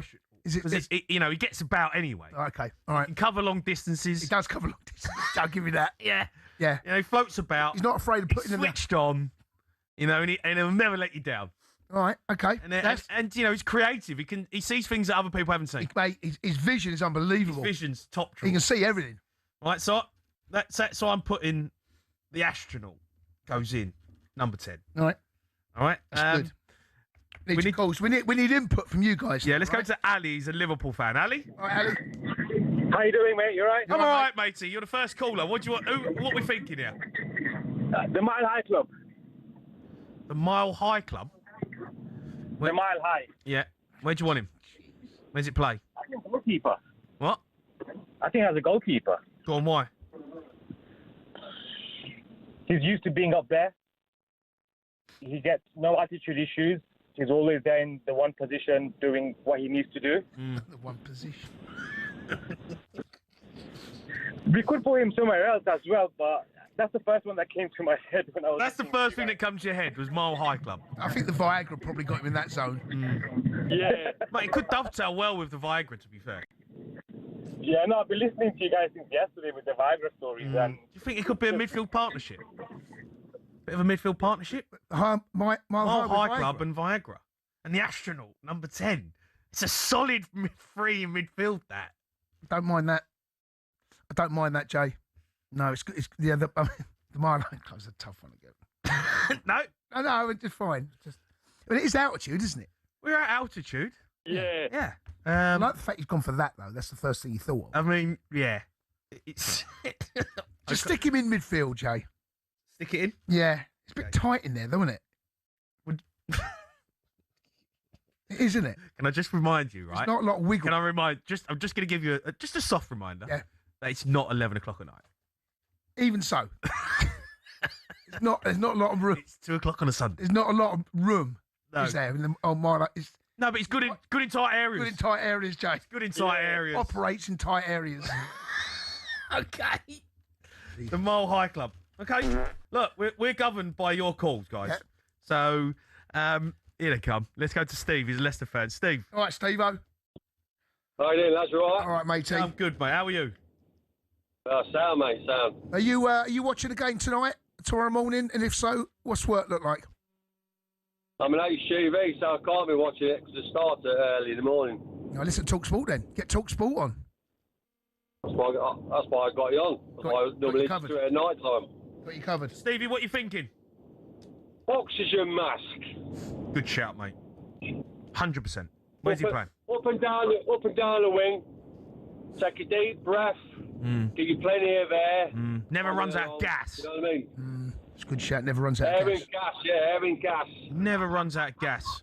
The thing is, That's right. the midfield three I've got. Where's he going to play the old oxygen gas? Where the tank? What's going on the Could he wing? play him? I mean, the oxygen mask could play on the wing, right? Up and down. Of course he can. Never runs out of gas. He reminds me of like a bit of a Stephen Hunt type player. Stevie Hunt. I don't know why that comes to my head. Stephen Hunt, up and down, fit, never runs out of gas. He's always there. Need him in your team. That's right. All right. Is that wide right? Okay. What's the time? Oh dear. Okay, oxygen mask is in. Let's go to Josh. He's a Liverpool fan. Josh. Right, Joshua. Hello, how's it going? All right, matey. What are you thinking? I've got a name, Warwick Davis. What's that mean? Warwick Davis. Yeah, Warwick Davis. I'm thinking if there's an altitude problem, someone that's closer to the ground is going to have less of a problem with it. Don't know if we can. Have you seen who he's playing with? Who's he playing with? He's playing with Viagra. He's playing with an astronaut. And Mile High Club. Yeah, but I think he's probably had a mix of those in his life at some point. Oh, we're going to move on from that one. Let's go to Will. He's a Luton fan. Will. We want objects, don't we? We need objects, animals. not people. They don't need real people. No. Will. Right, Will. All right, how we doing, lads? All right, matey. Right, Will, what are you thinking? The hot air balloon. It covers everywhere. Up, down, left, right. I'm thinking. Slow, though. It's still. It is slow. I'm thinking centre back or maybe like a holding midfielder role. Solid. Nowhere it can't cover. Get the hot air balloon, but I don't know if we want him at centre back. It's a bit slow, isn't he? Yeah, but he's solid. He's a nuisance at centre back. Here's a question for you, right? What he's speed? around, hard to get around. What speed does a hot air balloon do? What do you reckon? I have no idea. I know. I mean, either. I'm gonna. What is a balloon? 20. Well, I suppose that's the entire point. The higher it goes, the faster it goes. Is that right? Have you made that up? I've made I mean, it's that good up. at altitude, I guess. I'd imagine. How fast does a hot Exactly. air balloon Not travel? altitude. I mean, what are you doing here, Jason? How fast does a hot air balloon travel? Why are you asking that Well, mate, question? I just want to find out the answer. Casemiro's probably slower. Casemiro. Tickets. Perhaps you've lost contact with the tour company. It's not working, mate. It's not working. Like, Jace, It says you've lost the hot air balloon tickets. yeah. Will, I'll put him in. Look, I'll put him in centre half. I'm not convinced he's that good, but I like where your head's at, where you're thinking. So we've got the hot air balloon in at centre half. Right, here we go. We need some help, guys. Help us out. Altitude 11. So can you stop? Because they don't have engines. Expect a typical cruising speed of around 4 to 10 miles per hour during 4 miles an hour. Jay, that's not. Mate, you don't want that play at the back. You can't have that. That's not going to cover him, mate. He's getting turned every time. That's a weak link, that one. The hot air balloon does 4 miles an hour. 4. Since sloths move quicker. Can't have that. Well, he's in at centre half right now. Well, he's got to go, mate. We're in big trouble. We are in big trouble if he starts to go. Well, I'm only governed by who calls in, mate. So, you know, it is what it is. Help us out. Hot air balloon. We've got oxygen mask. We've got Viagra, Mile High Club, and the astronaut. We need help. 03 717 22 3344.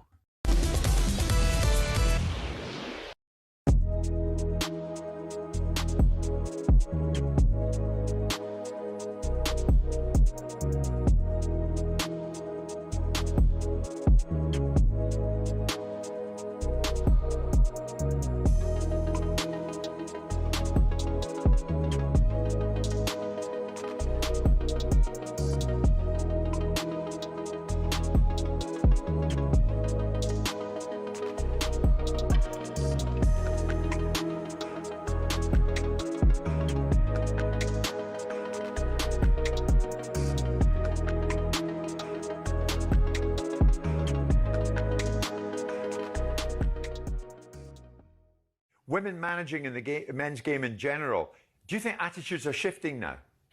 Well, I don't have any fundamental problem with anything as long as it's meritocratic and it's seeded in meritocracy. And so the idea that we have to have a woman in the men's game, we have to have a gay footballer coming out, we have to have these things, aren't necessarily part of my thinking. I look at it and go, I look past the person, I look past the sexuality, I look past the gender, and I look at the capabilities. And so I've watched her in the women's game. She's very, very capable. Now, whether that translates into a space where the scale of the game... Now, people will say the basic principles are exactly the same, and ultimately football is football. And then they'll make the argument in the next breath that you can't compare the women's game to the men's game because the women don't like it and the men's don't like it, and they're two different games. So which argument do you want to run? When you've got scale, physicality, expectation, pressure, and all of the stuff that we know at the elite end of the game, I think it doesn't translate as clearly and concisely to make that decision. Also, I'm perplexed by why there is this desire. When Serena Wegman was doing so well, all of a sudden the lobbies come up, we should have her as England manager in the men's side. Why don't you keep her in the women's game? I thought you wanted to advance your bleeding game. I thought you wanted your game to be as best it could possibly be. Why are you seeking to take your major assets out and put them into the men's game? And what I don't like, insofar as I have any investment in this, is this constant battling between the men's game and the women's game about what the men's game's responsibility is for the women's game, because once upon a time, you know, the women weren't able to compete in the 70s and 80s. Well, you can have the 70s and 80s back, because that was when the game was bankrupt, it was full of hooliganism, and no one wanted to be involved with it. I'm not against it, as long as it's seeded in merit, and I think Emma herself spoke once upon a time about she wasn't going to manage a certain club at a certain level. I do not, with respect, see a female manager of a side like Manchester United or an elite side anytime soon, and that's not because I'm resistant to it.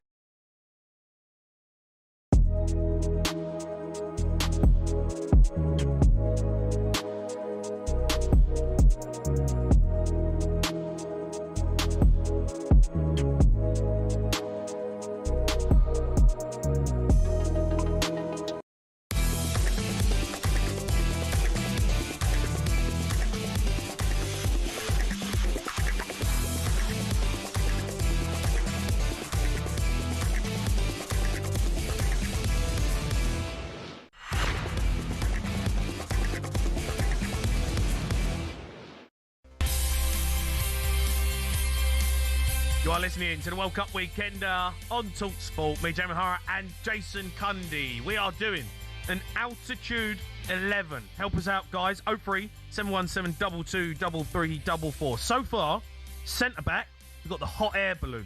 He's a bit slow, but he's good in the air. Right wing, we've got the oxygen mask. Never runs out of gas. We've got Viagra in the midfield. Raises the game. Dovetailing alongside him, the Mile High Club. He's good in tight areas. We've got the astronaut playing number 10 because he floats about and he's got great vision. Let's go to James. He's an Arsenal fan. All right, James? Jimbo? All right, guys. Yeah, my suggestion at fullback is the air hostess. She's up and down that flank, you know, all for the whole duration of the journey, delivering the goods. So, yeah, I think she'd be perfect at fullback. Works hard. Yeah. Works hard. Tireless, those guys and girls that do that job, mate, up and down, making sure always deliver, don't they? They do always deliver. Keep everyone happy. They do keep everyone happy. Exactly. There's a lot of steps. They do, don't they? They do. Where are we playing the air hostess? Fullback. I mean, okay. Up and down the channels? Is that what he said? Down the channels? That's a good shout, man. Plays a good channel ball. Okay. That's good. All right. James, thanks for your call. Let's go to William, who's a Chelsea fan. All right, Willie. Hey, lads, how's it going? All right, matey. Go on then. What are you thinking? What you got? All right, our number 6, our defensive midfielder, we've got Sunscreen. He protects us from all the UVs. And he's going to help us at that back line with that balloon. Sunscreen? Sunscreen, yeah, altitude. You don't need sunscreen at altitude, do you? Yeah, you do, because you're higher up, and now you get more UVs. You get that, you know, when you're on the ground anyway. So at sea level, you need sunscreen. Yeah, but you're closer to the sun, aren't you? And so you're going to get whacked by those UVs in that altitude. So you need something to protect you, and that's what sunscreen's there for. So listen, right, when people go skiing, they put sunscreen on, yeah. right? Oh, yeah, you do get burnt. You can get burnt in the Alps. Right. You do. I mean, you might have a point. I mean, I'm not having sunscreen, mate. it feels weak. I'm going to give you that. It feels weak. It feels weak. Oh, I have sunglasses. Have sunglasses then. Protects you from the rays. He's not letting the rays go, is he? He's all about the UV. It's all about the UV. It's all about the UV. Don't know, mate. Don't know if he gets in this side at the moment. This is a solid team, mate. I don't know if sunscreen getting in. I'm going to park him, Will. I'm going to go to Harrison. All right, Harrison? H. Yeah, boys. All right, matey. I'm good, matey. Come on in. What you thinking? I'm thinking pilot. Leads from the front. Always reliable. Never lets you down. I mean, it's hard to disagree with it. You know what, mate? Isn't it? Yeah. It's hard. I mean, the pilot is... Yeah, he's a leader. Yeah, he is a leader. Yeah. He's like Harry Kane as well. He just plays up top. Just hangs about up front. Wing, Hangs about up front. Always delivers. Playing on the wing? Do you think you want to put the pilot on the wing? I feel like the pilot needs to be like a bit of a staple. Isn't the pilot not a striker? Plays up top. Striker. Up front. He's up front. Carries the team. He plays up front. Yeah. Drives the team. Drives the team. Right. That's a good shout, mate. Oh, well done, Harrison. Good Here's shout. H. The pilot's in there. He's sent forward. Okay, let's go to... Can we go to Mark? He's a Man United fan. Mark? Mark. Mark? Help us out, boys. Mark. Anil, got to put him on there. Mark. Hello. There he is. Hi, Mark. Yeah, hello. So, you're right, boys. All right, matey. My idea is to have a tower crane up front as the target man, because a little bit of, words on that. Let's just say all of the work is done before that, and it just puts the finishing touch on, right? The tower crane? Well, a tower crane up front, like Crouch, like Crouchy. Who's that in the background? Like Crouch. That's my girlfriend. You got the girlfriend giving you tips. No, he tipped me. I know, but here's a question for you, Marky. Is the tower crane a better player than the pilot? I don't know if he is. Why, can I ask a question? Why have you gone for the crane? Why have you done that? Because it's really tall and it puts the finishing touches on construction. I know, but is it at altitude? Well, let's just say it's, the tallest tower crane that's ever existed. Right, so listen, the bird that can fly the highest in altitude is actually called the Ruppel's vulture. It flies at 37,000 feet. What? I'm telling you now, right? Ruppel's vulture, which holds the confirmed altitude record of 11,300 metres or 37,000 feet above sea level. It's a vulture. 37,000 feet. It's as high as a plane, mate. I'm telling you, this vulture can fly. There's no way.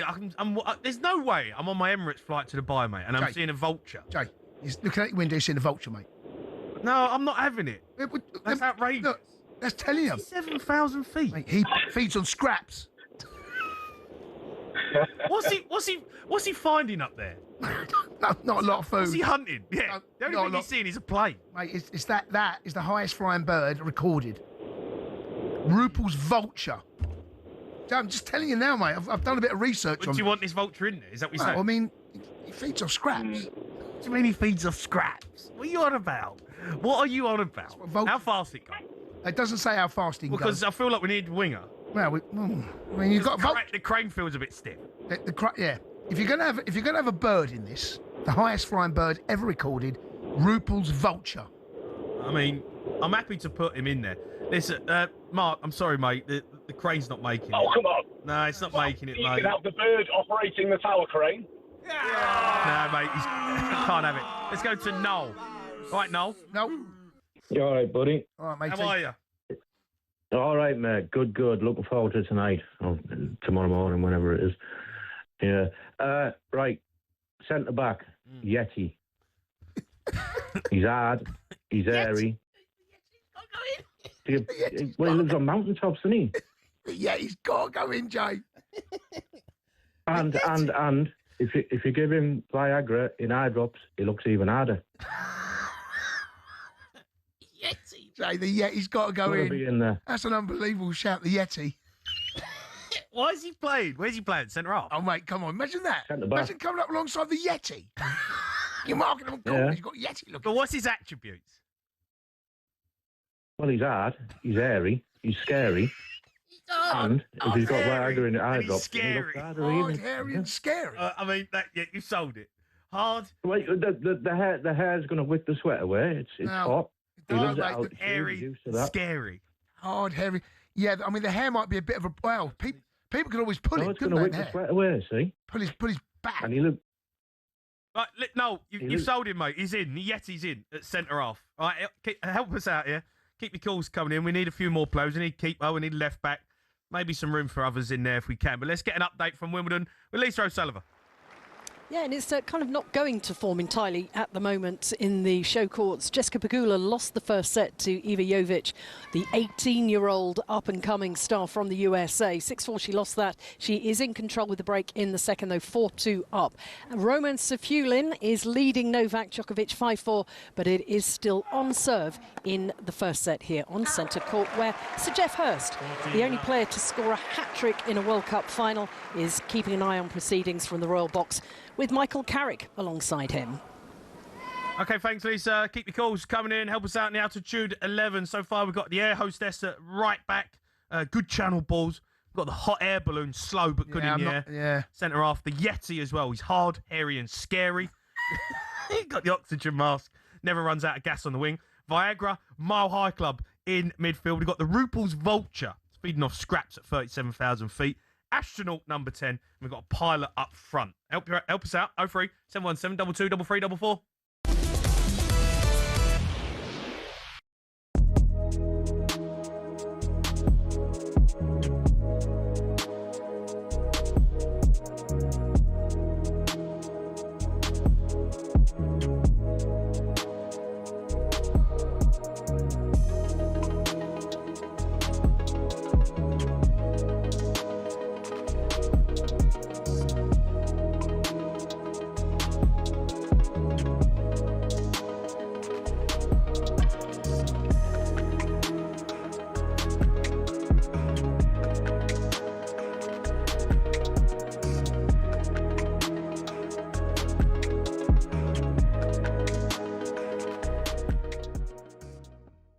Tuchel won the Champions League with Chelsea on the back of not playing particularly attractive football, finding their way through games. So I don't think he really cares how England play as long as they win.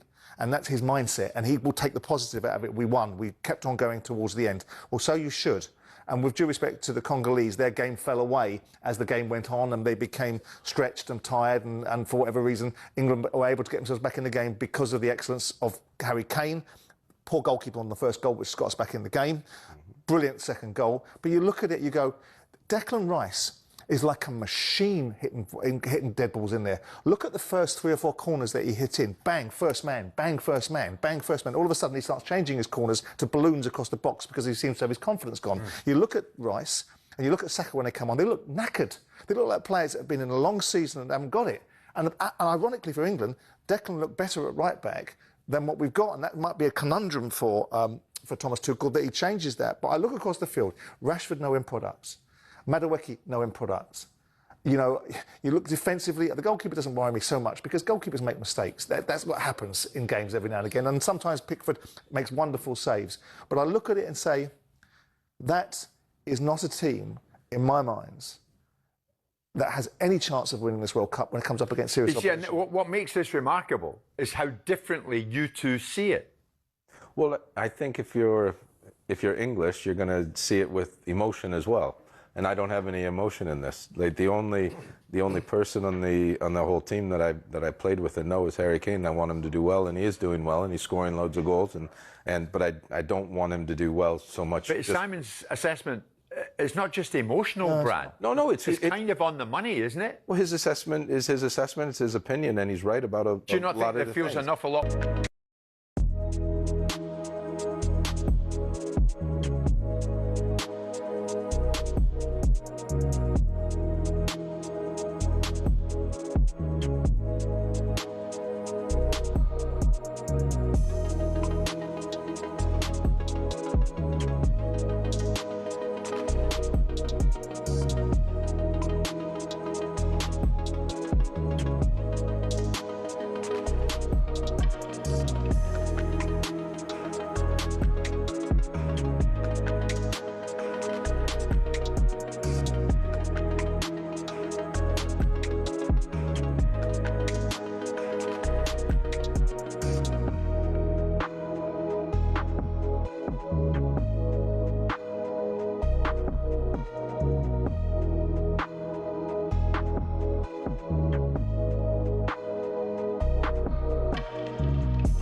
You are listening to the World Cup Weekender on talkSPORT. Me, Jamie Hard, Jason Cundy. We're continuing our Altitude 11. Get your calls in, 03 717 223344. Time now, though, to catch up on the odds, thanks to Sky Bet. Football Form Roundup on talkSPORT with Sky Bet. The world's gone football. Get in on it with Sky Bet. 18 plus, gambleaware.org. And Michael Shinners from Sky Bet joins us. Right, Mike? Mikey? Yeah, good, Jamie. How are you, sir? Yeah, we're good, mate. We're good. Look, let's get into some of the odds. France obviously went through against Paraguay. Tough game for them, but are they still favourites? Yeah, they are, yeah. Sort of solid in the market, 13-8 with ourselves. Obviously, it was a tough game against Paraguay, but they came through it. They're in the last 16. Argentina 9-2, Spain 6-1, and then England at 10-1. Obviously, that England price will come in should they beat Mexico, but it's certainly no penalty kick. But yeah, France strong favourites at the moment. I think they've kind of shown the best form. Tough game last night, but they just about got their way through it. Okay. Brazil will take on Norway later on. What are the odds on that one? Yeah, 3-4. So just odds on, Jason. Brazil 27-10 the draw and 7-2 the draw.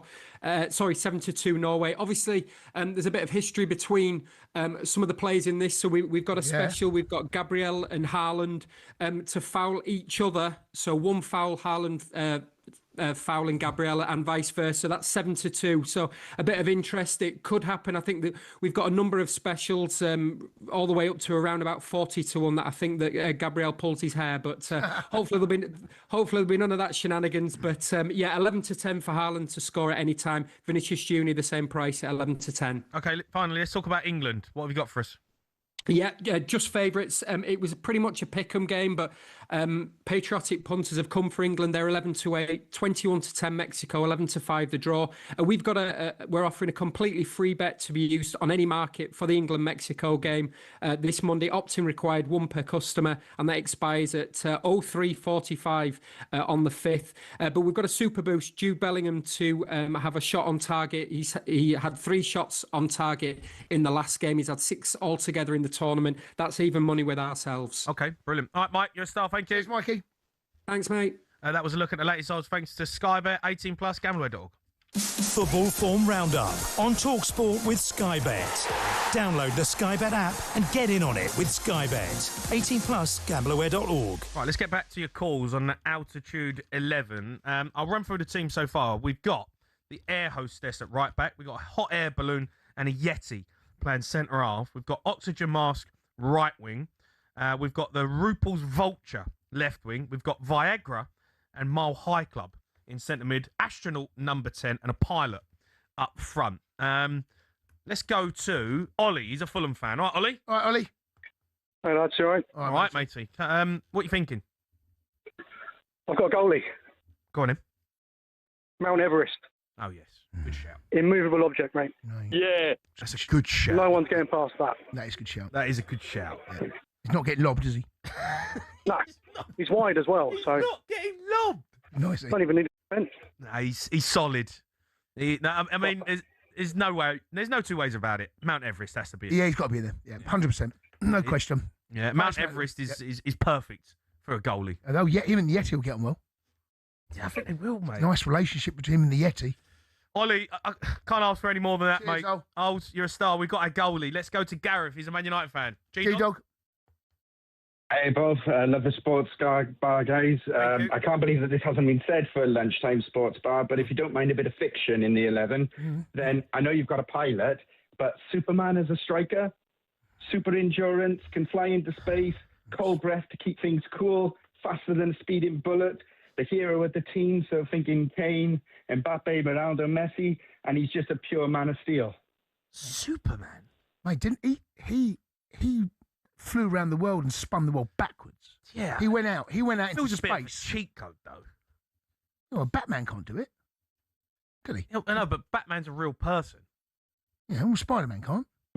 Spider-Man can't. Technically, they're both fictional. Yeah, I'm just saying, I quite like Superman. What do you mean you quite like Superman? We can't have Superman in the team.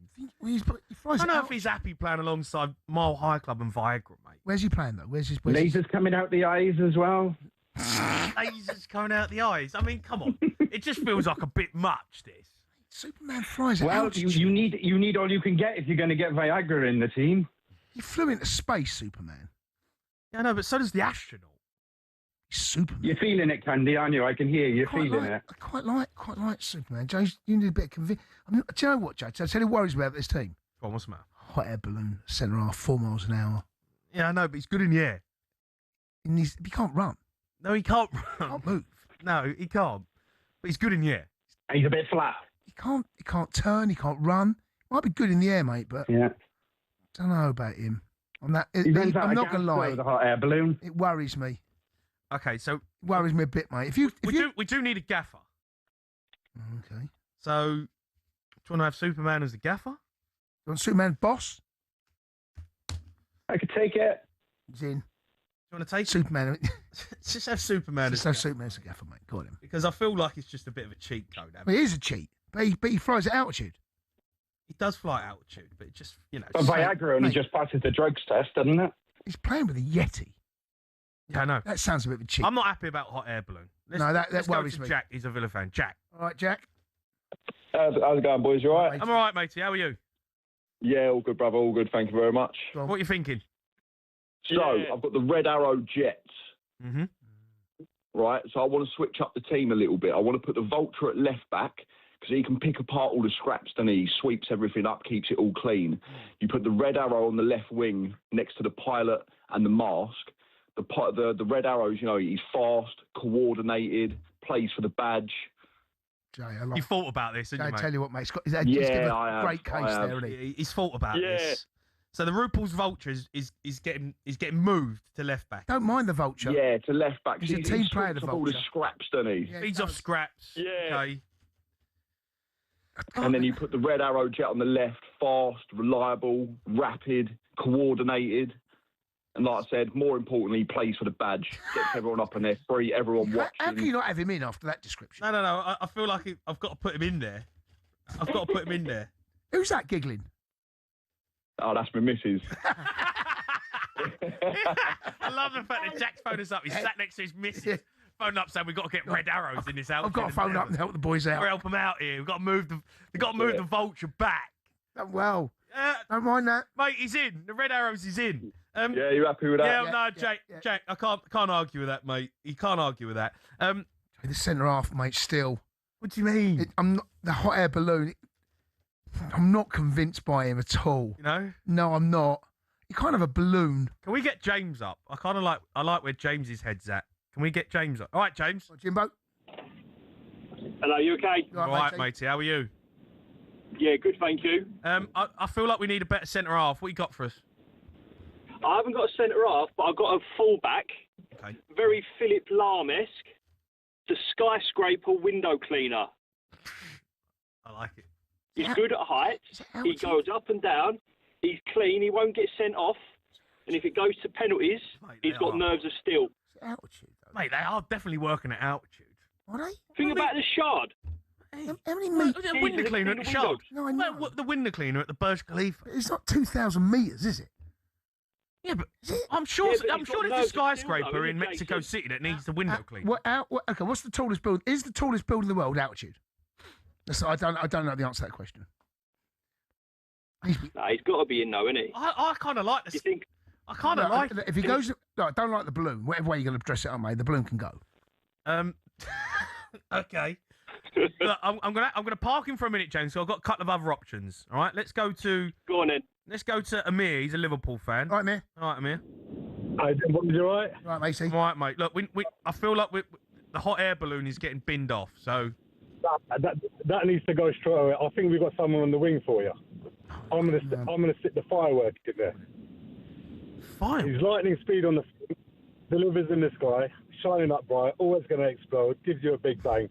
Bit of Viagra, going to get up and It's a firework. All right, well, look, I'm going to park that as well because I'm going to get the rest of the options on and then we'll make a decision. All right, let's go to Kev. All right, Kev. Right, Kev. Hi, Jason. Hi, Jamie. Right, matey. How are you, mate? Come on, what you got for us? I got the alpaca. What do you mean? The alpaca. Yeah, he lives in the Andes, so he lives in altitude. Yeah. He's short-footed.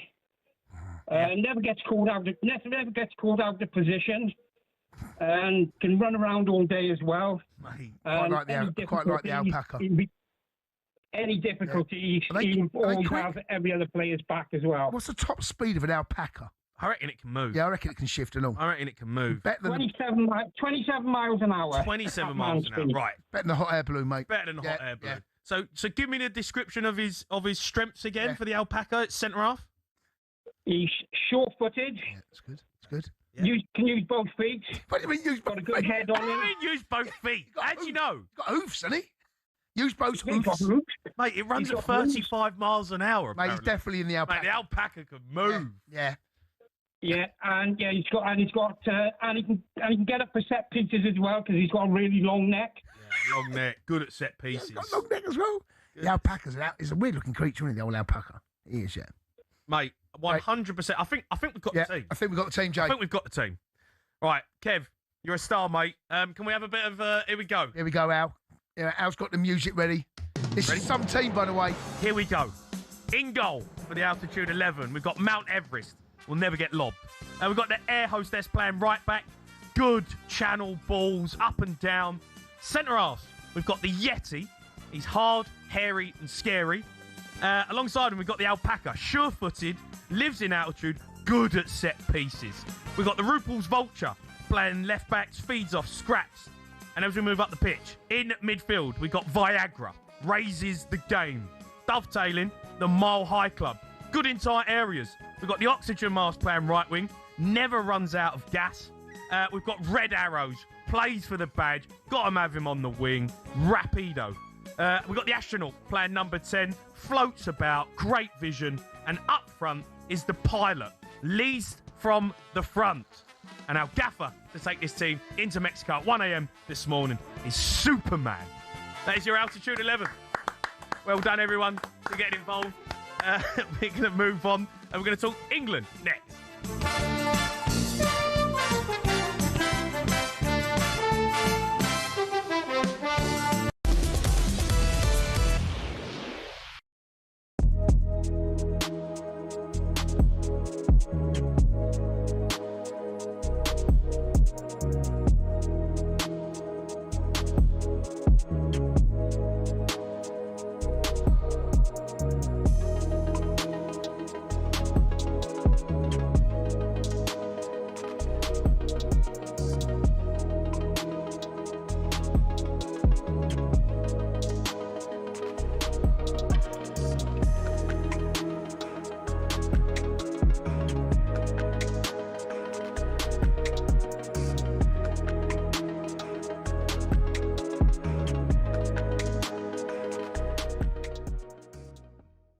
Speak for Newcastle fans, for Villa fans, for a lot of fans whose clubs can't spend money right. Spurs have finished 17th 2 seasons in a row, right? And then teams like Aston Villa, who have just won the Europa League, are getting fined £19 million and can't spend any money. It's a joke. They're obviously spending. I don't care. Oh, it's a joke. Your team as well, Manchester United. Spend whenever you want. The rules are a joke. Just what's the point, mate? What's the point? The rules are terrible, though, Andy. Come on, mate. Be real now. It's that bias, mate.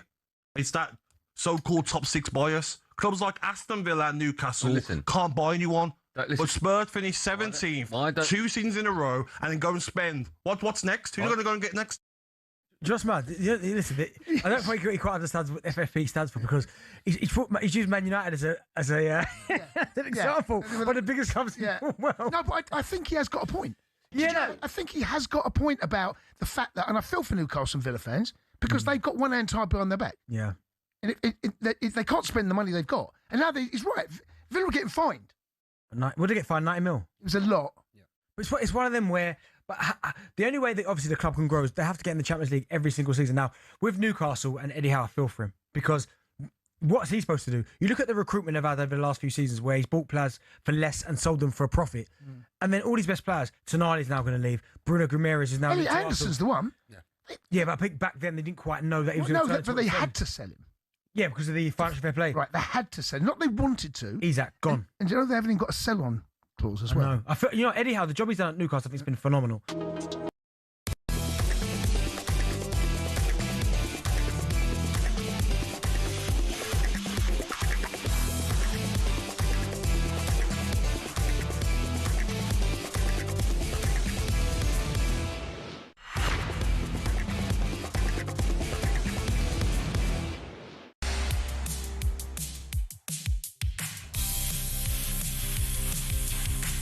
You are listening to the World Cup weekend. They're on talkSPORT. Me, Jamie O'Hara, and Jason Cundy. Phone lines are still going mad for the Altitude 11. It's done, guys. Yeah, come on. It's done. We'll do another one next week. Time now to look at tonight's game with Village Hotels. talkSPORT's big match build-up with Village Hotels. Watch the big games live in the pub and grill at your local Village Hotel. Find your nearest at villagehotels.com. Brazil face Norway on talkSPORT tonight. On White and Jordan earlier this week, 2002 World Cup winner Gilberto Silva looked ahead to the challenge the Brazilians could face against Norway. It's not going to be easy because Norway has a very good team, great players. You mentioned Haaland, he's on fire. I hope Gabriel deal well with him, as he has done, when he played against him for us, this season. But of course, it's going to be hard, I think the last time Brazil faced Norway back in the days in the World Cup, the result was not favorable to Brazil. And I hope this time will be totally different. That Brazil win this game and go to the next stage of the competition. Look, obviously a massive game, and we'll be keeping a keen eye on it because the winner of our game plays whoever wins this one. So, look, Brazil, they're still Brazil, right? Okay. Do you expect them to go through? Yeah, they're going to be favourites for a reason. I'm still waiting for Brazil to really rock up to this tournament and deliver what we know Brazil in past years have done. And this may well be the game, mate. This might be the game that the real Brazil stands up. Norway, a good side though. Well, I'm not discounting them at all. With Haaland, you've always got a chance. Always got a chance. He will get chances. He's playing for a side that aren't fancy to go deep in this competition. No. He's still one of the leading goals. It's good to watch though, right? Well, Gabriel and Haaland, that's the battle. It is a battle. That battle has been going on now for 2 or 3 seasons. I think it started in the 1-1 draw up at the City. I think it was up in Etihad. Yeah, I think a couple of years ago. Yeah, that was when they scored late on. Yeah, he threw the ball at his head. Bounced the ball off the back of his napper. Yeah, and then there was been a bit of needle since. Yeah, there has. And to be honest with you, there aren't that many rivalries in English football anymore. I mean, no. Keenan Vieira was the one that was unbelievable. Every time those two come up, it feels as though this could well be 2 brilliant footballers, obviously. Yeah. And they both love the physical side of the game. They both enjoy it. Yeah. And I like the fact that the last game they played against one, the referee allowed the game to flow. There were 1 or 2 altercations between the pair. That's football. It's a contact sport. Let them crack on. Be interesting to see how the refs this game. Mm-hmm. How does he control the game? What does he do? Because we know what Gabriel's like, right? He's a brilliant defender. But he's got a bit of dark arts about him. Yeah. The last played against him, he stuck his head in his face. Yeah, he did. And Haaland just stood there, didn't he? Yeah. Had it been the other way round, Gabriel was hitting the deck, rolling around holding his nose. Yeah. Haaland just stood there and What have you made of the referees so far in the World Cup? Do you know what? I think VAR has been terrible. I think the way they've officiated largely has been good, but the VAR has not done its job. No. There's been a number of penalties. Off a few things, and I was like, wow, the penalty decision gone against England, it's a penalty. Yeah. There was the Mbappe one. There's been the Germany goal. The Germany goal that got disallowed. That's a terrible decision. The goalkeeper. There's also the offside that went against Croatia. Yeah. And these are all VARs. Yeah. I think there's been some really shoddy VAR work in this World Cup, but largely, other than the game we saw last night with the referee against France, Paraguay. Wow. I mean, our Paraguay did not pick up 1 yellow card. Some of the challenges in there. No, I've seen some of the highlights. Yeah, it's outrageous. Look, Beckham got sent off against Simeone back in '98 for less than what we saw yesterday. The kicking out at Mbappe's shins. It's a red. It's a red card. There was one on Elisa. I don't know who it was. Off the ball. Yeah, the elbow. And he just elbows him in the face. Yeah, I know. VAR. Come on, guys. VAR has not done its job in this World Cup for me. VAR has let this World Cup down so far. The whole point of VAR is that you can re-look at decisions and get it right. I'm not convinced they got. I mean, we talk about the Ghana. That's a penalty against England, isn't it? Concert comes in, no in the ball, flying through the air, tackles from the side, tackles from behind. It's a penalty. Yeah. I mean, you and I coming on, we're looking at it going, we're going to get done here. Didn't even go. The referee didn't get sent over.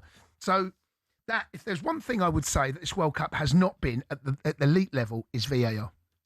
Right, great. Who wins this game? Just on Brazil? You've got to go Brazil. I think you just have to. You know what I've noticed? it's not been as easy as maybe teams have thought. Argentina, Cape Verde, tough game. Yeah. France, Paraguay, tough game. Yeah, and we're going to suffer. No one's rolling over. No, and look, there will be a tough game for us at 1 o'clock tomorrow morning. This is not an easy game for Brazil. But all of those games that you're talking about, the big heads have gone through. They've managed to get. They've managed to find a way to get through. Yeah, it does feel like they always just find. Yeah, a way, and I think unless something dramatic happens, which could a red card or something, a bad VAR decision, which we've seen already, I think largely that the more fancied teams will go through. Okay, don't forget we find out who England's quarter-final opponents will be if they beat Mexico. Brazil face Norway on talkSPORT tonight. Coverage starting from 7 p.m. You can watch the games live in the pub and grill at your local Village Hotel. Find your nearest at villagehotels.com. Plus, for a chance to win a Village Hotel VIP experience for the World Cup final at a Village Hotel near you, head to talksport.com/win. talkSPORT's big match build-up with Village Hotels. Watch the big games live in the pub and grill at your local Village Hotel. Find your nearest at villagehotels.com. It's the British Grand Prix today. Watching for talkSPORT, Jeff Peters. Well, there are 5 British drivers taking part on home soil, including defending champion Lando Norris. But this season, the story has been about a 19-year-old Italian. Kimi Antonelli has won 5 of the 8 races so far and leads the Drivers' Championship. He starts on pole and could become the youngest ever winner of this race and the first Italian to do it since 1953. Alongside Antonelli on the grid is Charles Leclerc. Just behind is 9-time British Grand Prix winner Lewis Hamilton and George Russell, who has won twice this season, including last time out in Austria. Norris is 6th on the grid, not having the season he hoped for after winning the title in 2025. 180,000 people expected at Silverstone today, and they're underway shortly at 3 o'clock. All right, thanks, Jeff. Let's go to Ryan. He's a Spurs fan. All right, Rise? Rhino. You all right, boys? How's it going? I'm all right, matey. You ready for tonight? Yes, but I just want to hear one thing from Cundy. Give me a Spurs are back, Cundy. No, come on. No. Spurs are back. Spurs are back. No? Spurs are back. No. You might stay up this season. You have to admit, you might stay up. We are doing some business. You might stay. The jealousy that I can hear from the voice. They can't even get Granit Xhaka right. Mate, listen. They can't even sign Xhaka. Listen. There's nothing to be jealous about Spurs. Yeah. What about Sandro Tonali? How about that? What about him? Slaps. Sandro Tonali. Slaps. Mateus Fernandes. Slaps. We'll see. Van Hecker. Do you know what? I heard all this guff last season when you signed Kudas. We are doing this, nicking West Ham's best players. He fought relegation battle. He got injured. He got injured. He was lifting his skirt to the championship. Yeah, he got injured. Oh, that'll one. Injured. Oh, you're the only club that get injuries. Back to England. We're all on the same side at the moment. Come on. It's part of the Spurs stuff. But we have to get through because I'm getting married on the 18th of July. And the final's on 19th, so I've planned some whole thing around England, so we have to get through. That's the first thing I want to mention. Well, but that's fine. That's fine. Yeah, so the planning is like a whole big thing. And it'll be a bit... Third and fourth playoff on wedding day. Mind you, who cares about that? Yeah, who cares? We're playing a third and fourth playoff, mate. I ain't watching. No one cares. That's got to be probably the most irrelevant game ever. I know. That's Third and fourth playoff. I planned it out, boys. I planned out the whole thing. Okay. So, anyway, I'm also a barber. And you got anyone booked in for tomorrow? Nah, I took the day off, mate. Yeah, of course. Yeah. No matter what, I'm up all night. Yeah, doesn't matter what time it is. Doesn't matter if there's a storm. Yeah. Doesn't matter if there's a storm. Yeah. I'll be there. Yeah. Yeah.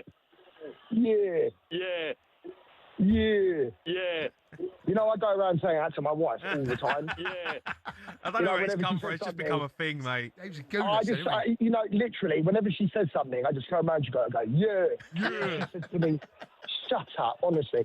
I'm actually walking around in Marks and Spencer's at the moment trying to get my shopping. Yeah. Do you know, like, honestly, Rise, get people come up to me now in the street and I was, they go, good gaff. And I'm like, what? I was saying, good beer, that. Won't come up to me in the pub. Do you know what?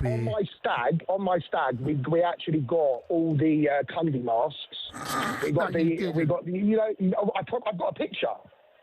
I've got a picture of all. You have to send it in. I'll send it in. Sorry, who's on the front of the mask? Ange.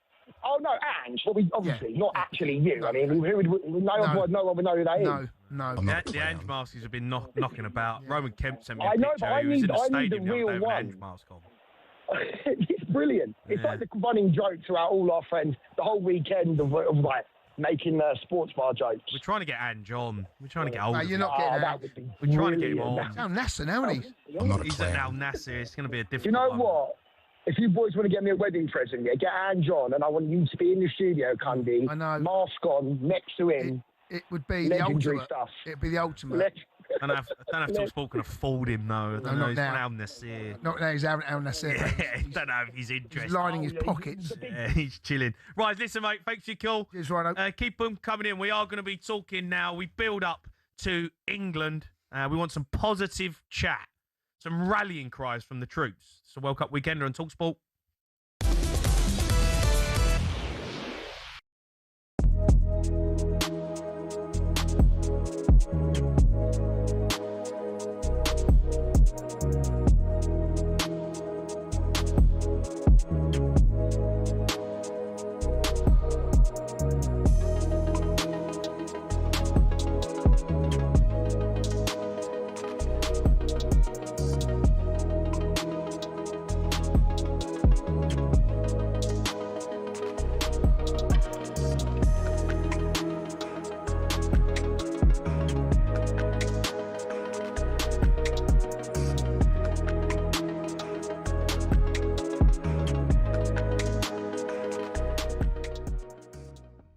The Triunda match ball, Martin, the Adidas match ball, made for this year's World Cup, was made specifically for moments like this, because it has a microchip in it that can detect when the ball has been touched.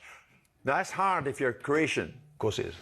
But the decision's right. Yeah, we have to trust the technology. You know, the naked eye, though, might be telling you something else. It's very difficult to see any kind of touch on that. And this game, Jim, was giving everything. If you just sat and watched this game, amazing. One of the best games I've seen. I think Croatia, unrecognisable. Portugal don't look like they're going to go through, by the way, against Spain. They're just not going to happen now. But at the end of the day, I thought they were unlucky. But we trust the technology, but they were desperately painful to see that happen. We're surrounded by Croatian fans in the hotel that I was in last night, and they were consulate when it went against them, they were just gutted everywhere. Yeah, it doesn't feel fair, but obviously we trust the technology, and that's it. Well, that's it, man. I mean, Simon, a lot of people will say, and they are saying it here, surely it goes against the spirit of the game. The spirit of the game. It was the faintest of touches. The sensor picks it up, the sneakometer's onto it, no goal. Depends what you want, doesn't it? I mean, what is the spirit of the game? Is the spirit of the game simulation and diving and all kinds of things? Is that the spirit of the game? Is it constant griping and whining about referees' decisions? Is that the spirit of the game? I mean, I know that people say now because they're entrenched in a position, and I think that people should always be prepared to change their mind when the information changes. When people have made their mind up, they've decided that VAR is not what they wanted, despite years and years and years of endless complaints about mistakes that are made. And now what people are recreating is an alternate universe where they were happy with those mistakes because they enjoyed talking about it in the pub, and they enjoyed discussing the vagaries and peculiarities of people getting things wrong. What a load of nonsense. It's just a rewriting history because all of a sudden you don't like this.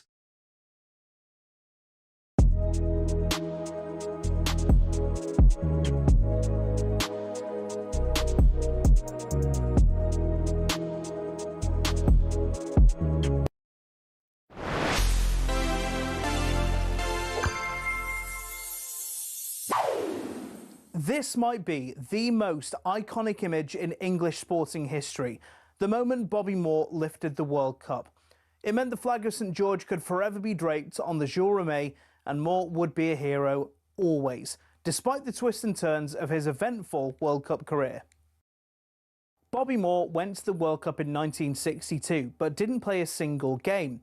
A year later, though, he was made England captain, leading the side as they built up to 66. But Moore might never have played in the tournament. He was in a contract dispute with West Ham and was technically a free agent, and an FA rule meant free agents were ineligible to play for England. Sir Alf Ramsey stepped in and forced West Ham and Moore to sign a deal. Phew. Then, when the final came around, Moore might not have played in that either. According to Sir Geoff Hurst's autobiography, he overheard Sir Alf discussing the idea of dropping Moore in favour of Norman Hunter to help deal with the German attack. But he stuck with Moore and didn't live to regret it. 4 years later, Moore was shrouded in controversy. On a pre-tournament team trip to Colombia, he was arrested, accused of stealing a bracelet from a gift shop, and placed under house arrest for 4 days. Perhaps the most famous match of that tournament was England's group game against Brazil, in which he made what's still described as the perfect tackle. It's so beautiful.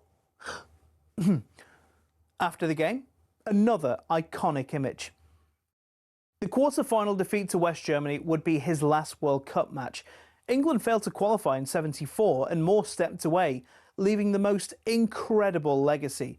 He was made an inaugural inductee to the English Football Hall of Fame in 2002, and in 2007 this statue was unveiled of Moore outside the new Wembley Stadium. It was described as the finishing touch.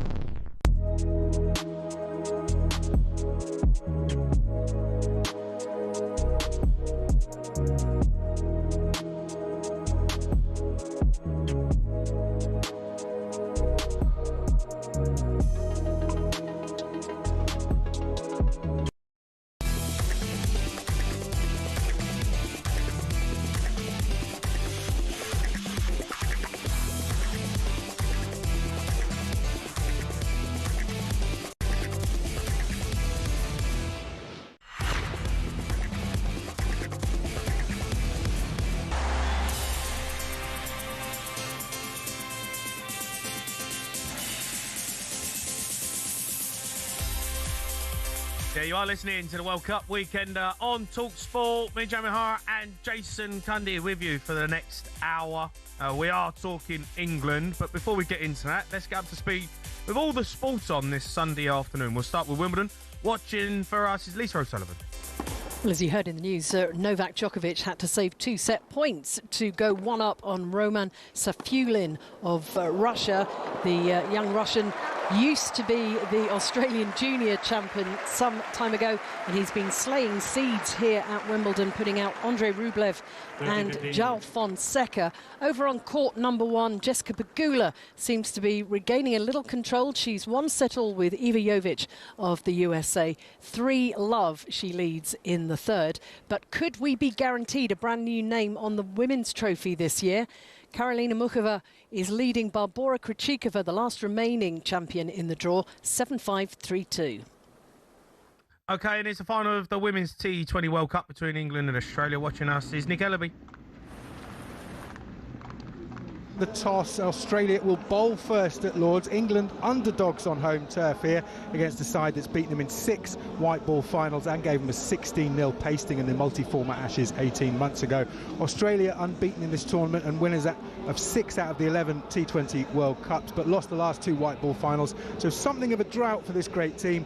England also unbeaten this summer and more ruthless under new coach Charlotte Edwards. Good omens. England have won both global finals played here at Lord's, and there are 3 players remaining from that famous 50-over final win in 2017. Captain Nat Sciver-Brunt, stalwart Heather Knight, and opener Danny Wyatt-Hodge. Lord's pitch low and slow should suit England's trio of world-class spinners, but they are batting first. Australia win the toss, England batting first. England versus Australia underway at 3:30 in the Women's T20 World Cup final.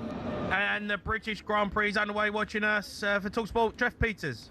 Yeah, we're underway. 52 laps of Silverstone to be completed. Kimi Antonelli on pole, hoping to make it 6 wins in 9 races this season. The teenager having the time of his life, but he was overtaken almost straight away by the Ferraris of Charles Leclerc and Lewis Hamilton, who would love to make it 10 wins at the British Grand Prix. Lando Norris won it last year and the overall driver's title, but it's been a struggle so far. Beautiful weather in Northamptonshire and still a long way to go in the British Grand Prix. OK, thanks, Jeff. Right, let's talk a bit of England. Get your calls in if you want to build up to the game. 03 717 22 33 Mexico fans, Jace, already making it hard for England. They got booed on the way to the, I think it was the hotel. There's been all sorts going off already. The fireworks going on. Do you think that's going to make a difference? No, mate, I don't. You expect that? You go into the Lions' den. You know, them South American football fans are crazy. They'll do anything they can. Yeah. And they've done that to the Colombian players as well, I seem to remember. Sorry, Ecuador. I do apologise. Whoever they knock out, Colombia or Ecuador? They beat Ecuador too. Ecuador. Yeah, they've done it to them as well. Look, I know they actually done well first half. Mexico deserved to win the game, but fans do it. I mean, you know, I remember when English clubs used to go to Galatasaray and welcome to hell. I think Man United. You know, I don't care about that. No, England shouldn't care about the fans. Well, I think these players are used to being playing in hostile places. Yeah, right? and the fact that the fans feel as though it's their job to make life as uncomfortable as possible, and I totally get it. It comes with the territory. You're playing in Mexico. The fans are, you know, they can sense that there's a chance to do something in a World Cup. They're the home nation. I don't mind. I'm pretty sure the players don't care. How do England approach this game? What's the first 20 minutes look like for you? Well, keep the ball. Keep the ball, I would. You know, there's been so much has been made of you know, I don't want to go over it again, but so much has been made about the conditions that England are going to encounter. Mm-hmm. Okay? I would just play your game. I don't think you can go into this and try and change anything. I'll be surprised. Look, we have struggled to keep the ball. Well, we struggled poorly in the last game against Congo. We didn't keep the ball at all. No, we were terrible. We didn't get until the first hydration break, Jay. We did not get going. We were terrible. Well, make a better start. That's key. Don't give them anything to I'm a bit like, maybe, do you let Mexico have the ball? And you play a bit more of a solid base to start with. I mean, maybe, but I think if you can keep the ball, keep the ball. I mean, you know, they're going to come at you, right? We know that. First 20 minutes, Mexico, they're coming at us. We know that's coming. If you saw, anyone's seen what happened against Congo, if you're Mexico, you're trying to do something similar. I totally agree. Unsettle us, because we did not look comfortable at all. Took us a long time. Even, I say the first hydration break, I'd say the first half, really. I mean, we create one or two good chances, but we never really, I don't think we ever really got in a stride. Had their goalkeeper been a bit of a worldie, but that first 20 minutes, up till the hydration break, I would try and keep the ball. Take the sting out of the game. Quiet the crowd if you can, if there's any way you can do that. Do not give them any free shots. When I say free shots, I mean free hits, any free tackles, anything like that, because that crowd will be up for it. They will all be buying into the hype about altitude and all this sort of stuff. England aren't prepared. They might have heard the Thomas Tuchel's comments. They'll be absolutely at full tilt, those fans. And it's one of the most iconic stadiums in world football. Last time we played there, 86, right? So they might be trying to feed off that. Not kind of mean nothing. But we cannot start the way we started against Congo, Joe. No. If we start like that, we're in big trouble. Concede the first goal, we're behind the 8 ball straight away. That is, don't make life any harder than it's potentially going to be. Would you rotate the team, or do you just play your best 11? Play your best 11. Start your best 11. What does that look like? Well, I mean, if everyone is fit, and I think I've just seen up one of our monitors, looks like Reece James is fit enough for the bench. So that tells me he's not going to start. He's not going to start. He's not going to start. Pickford in goal. O'Reilly. Gehi. And then here's the problem he's going to have now. Yeah. Does he go Conser right back and Stones alongside Gehi? Or does he do what he done before? Jed at right back, Conser. Anderson and Rice. If Rice is fit, I'm still playing Rice centre midfield. Yeah. Saka, Bellingham, Kane. I mean, the other thing, I was listening to Cass this morning, Tony Cascarino, and he made a really good point, and something that you and I have spoken about, how disappointed the wide men have been. Yeah.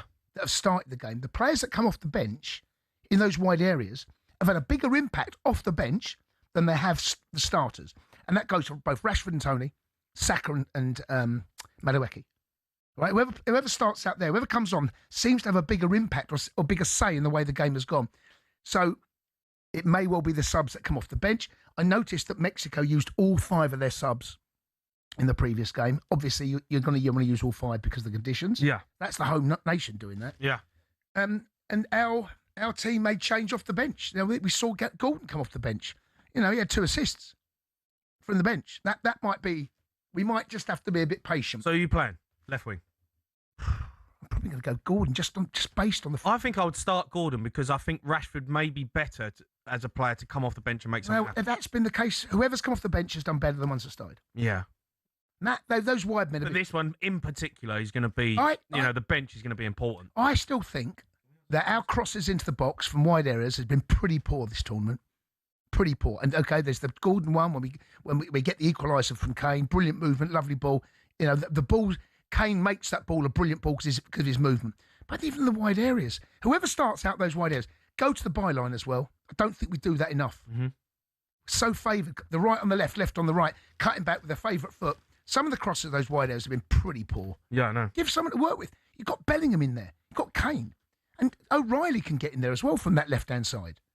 Yeah, I think the wide areas, if we get that part of our game right in good areas and the delivery is good, I think we'll cause some problems. Okay. All right, we'll get your calls in on this. You want to have your say on the game tonight. How do we start? First 20 minutes, what it's looking like. Let's go to Laura, who's a City fan. All right, Laura? All right, Laura.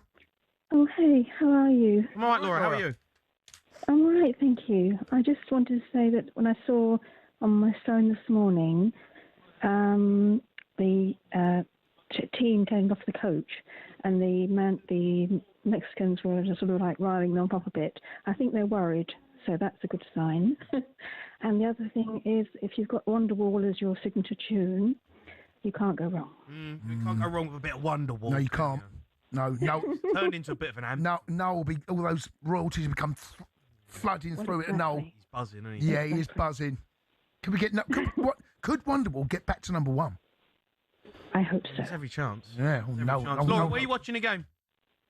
I'm listening to you in the early hours of the morning. Oh, amazing. Then listen, talkSPORT. talkSPORT. Yeah. Might be a late one. Yes, Prepared that's for, fine. I'm ready. What about work, Laura? Tomorrow, what do you do? No, I don't work, so that's good. Nice. Oh, that's all right. Yeah. Couldn't care less then, could you?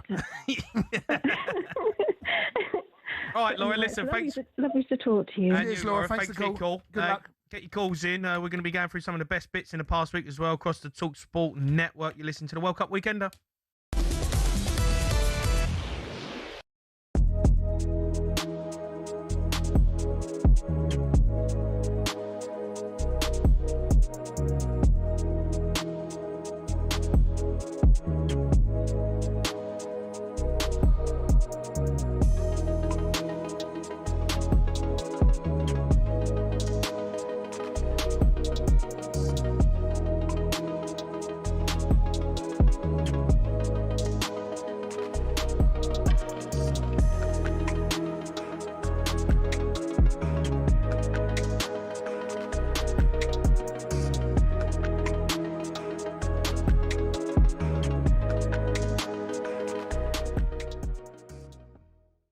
Likeability still favours Messi, not Ronaldo. Yeah. I don't know why. Maybe that's due to appearance. Maybe that's image. Yeah. Maybe that's you feel that Messi. I mean, they both love the game, don't they? Immensely. I think Messi. If you have a favourite, I think Messi for me is a better player, slightly better player. But there's not much between the two of them. You have to admire what Ronaldo. But he's Messi's an unchallenging. He's a diminutive little goblin, isn't he? Whereas you've got this 6 foot Adonis of Ronaldo that challenges the way that people look at the world, and he's quite strong in his views. Obviously, he's been outspoken. He's had controversies in his life that Messi hasn't had. His unfounded but strong allegations made about him that have reverberated through the media, and he divides opinion in lots of ways. This argument, I think, it's a reductive argument about who's the better player. I just want to celebrate both players. They're both absolutely remarkable players. And every time you open your mouth, I mean, you listen to the social media trogs that spend their entire time being insulting about the fact that someone might think that Ronaldo's better than Messi. I make the case, and I don't know whether it's a good argument or not, and Martin can weigh in if he thinks it is that if you've played and won in every country that you've been in, whether it's Portugal, whether it's the UK, the Premier League, whether it's the La Liga or Serie A and into Saudi as well, and being a standout player, I personally think that's a calling card for the reasons why you might be considered able to be the greatest player. Do you want that argument? Do you know if you to win this World Cup Jim, just to go back to that, if you were to swap them over, if you were to put Ronaldo into the Argentina team, I don't think they'd be world champions. I think that's the difference. I think Messi, based on what? Based on the way that he connects with the team. Messi, everyone works for him. With Ronaldo, you don't get that same feeling in a Portugal shirt, and they've got massive talent around him. You know, look at the number of the players that are in there. Yeah. Great players. Oh, yeah. But Ronaldo, I think, he's older as well. He's 3 years older. Messi's still got that.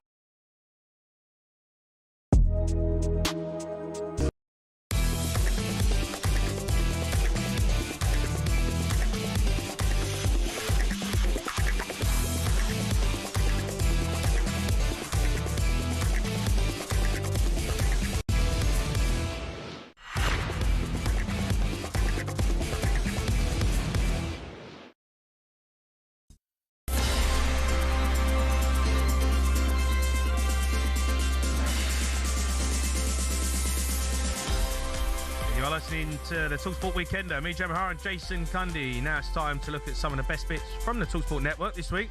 And after Oliver Glasner decided to swap Selhurst Park for the City ground, former Forest boss Sean Dyche had this to say on the move. I think the feeling was that Glasner was going to get a bigger club. Yeah. You know, maybe in Europe, not just in the Premier League, you know, across Europe, maybe. I know what you're saying. Yeah. Yeah, that hasn't quite come across, or not at this moment. Forest is a big club, I must make that clear, and so are Palace in their own rights, as I've just suggested.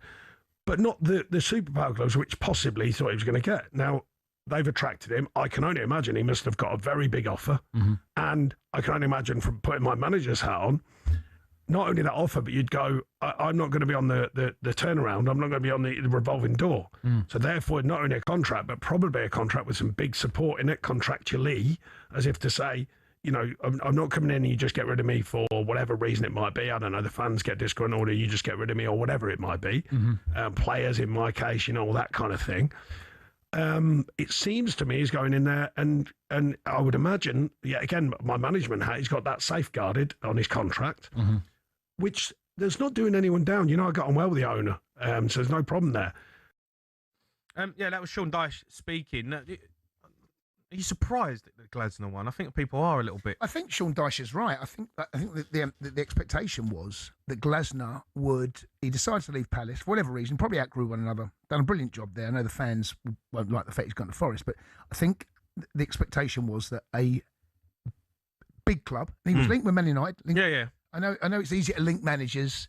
You know, there might not have been any truth about it, but his name was being linked there. I think Inter Milan was another one. And for whatever reason, he's now still available. Yeah. And, you know, he doesn't want to be out of work. Forest is a big club.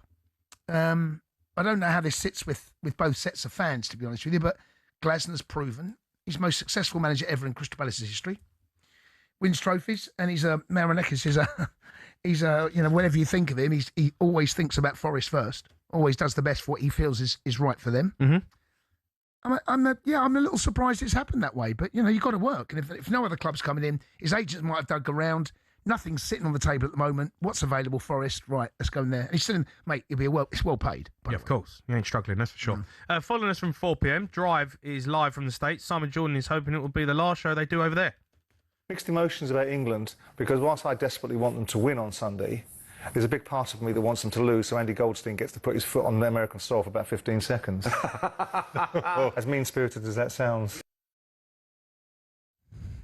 Don't know what that means. They've been out there a while, the boys, haven't they? They have. Yeah. Mike and Jordan have. I mean, you know, the shows have been brilliant visually. It looks fantastic. But the Drive Time boys went over on Saturday. And we'll be speaking to them. We're picking up the bat. They're coming up in about 10 minutes. The boys are coming on. Let's go. I want to take some calls. We've got England calls coming. Let's go to Declan. He's an Arsenal fan. All right, Dec. All right, Dec. Yeah, how you doing, guys? You all right? I'm all right, Dec. I'm all right. Look, we're obviously building up to the game. You excited? What are you thinking team-wise? Yeah, so it's quite an interesting one for me, right? So everyone keeps saying, Mexico is going to come out first 10, 15 minutes and really go after us and altitude and all the rest of it. I don't think they will. I reckon they'll play relatively mid-block. And I think if we're going to do anything on the left-hand side, we should probably start Watkins on the left wing so that O'Reilly can just slot things into that channel and start putting some pressure down that side. We've been hugely ineffective down the left. Like, O'Reilly's got no relationship with Gordon. He's got no relationship with Rashford. And then if I move on, like, controversially, and apologies for the number of points, I think we should have Rice, Eze and Saka down the right. That was the only time we looked effective in the last game. And I would start Tony with Kane. So we've got a long ball. That's a lot of changes. If we're under pressure. I know. He won't do it. He won't do it. But I would start with Watkins. Dec, I want to go through this. You want Eze, Rice and Saka, right? On the right. Down the right, yeah. Yeah. So you want Eze playing, yeah? Yeah, definitely. Hold on, Okay, so where's Eze you want playing? Kane and Tony playing? Hold on, sorry, where's Eze playing? Yeah. If Saka's on the right. And you want Watkins on the left? Yeah. So what shape are you playing? So what formation are we playing here, mate? know. Because right now... I don't know. What do you mean you don't know? You know what You've got to know. Like, no, but you know what I'm saying? It's like if you drop... I don't know what you're saying. That right back. Yeah. Well, if you drop Rice into that right back, he was super solid at the end of the last game. Okay. And he was playing into Eze in the middle of the park. So if you put Eze in there with Bellingham, maybe with Anderson in behind him, and then you put Saka out on the right. Have you got Tony and Kane up front? You got 12 players. Yeah, I might drop. Right, let's go through this. Right, listen. I tell you, out of the centre backs, I'd probably keep Gay and then drop Konsa. Right, let's go through this. Right, I can't keep up. Right, what are you playing? What shape are you playing? Let's go through this. What are you doing? Probably like a 3-5-2. 3-5-2. No, I don't. So where's Rice playing? Is he playing right wing back? Right back. We ain't got a right back. We're playing three at the back. As in the right of the back three. He's playing centre half. So you drop Gay in there, and then on the left O'Reilly. So where's O'Reilly playing? Left of the three. So he's playing centre half. Hold on. Have you got Rice, Gahey, and O'Reilly as the three centre halves? Yeah. Right. Who's the five in the middle of the park? So I'd stick Watkins up high on the left. Yep. Then I'd have Bellingham, Eze, Anderson. Yep. Then Saka, and then the two. And then Kane and Tony. Yeah. I mean, it's revolutionary, I'll give you that. Very attacking, I'll give you that. Revolutionary, that It's was aggressive. Aggressive? But look at who the Mexicans actually play for, right?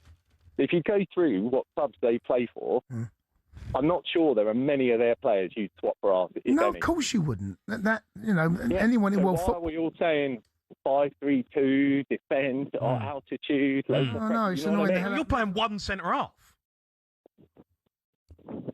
Yeah, and I think we can cover that because let's be clear, a lot of those, Anderson's basically playing everywhere in front of the defence. We've got Rice there. He's a smart lad. He can cover a lot of what's going on. 3-5-2, mate. Yeah. So I don't know whether Tuchel's going to do that. That is. No, I don't think he will either. But the minimum for me is he's got to change the person on the left-hand side because Rashford started slow when he started.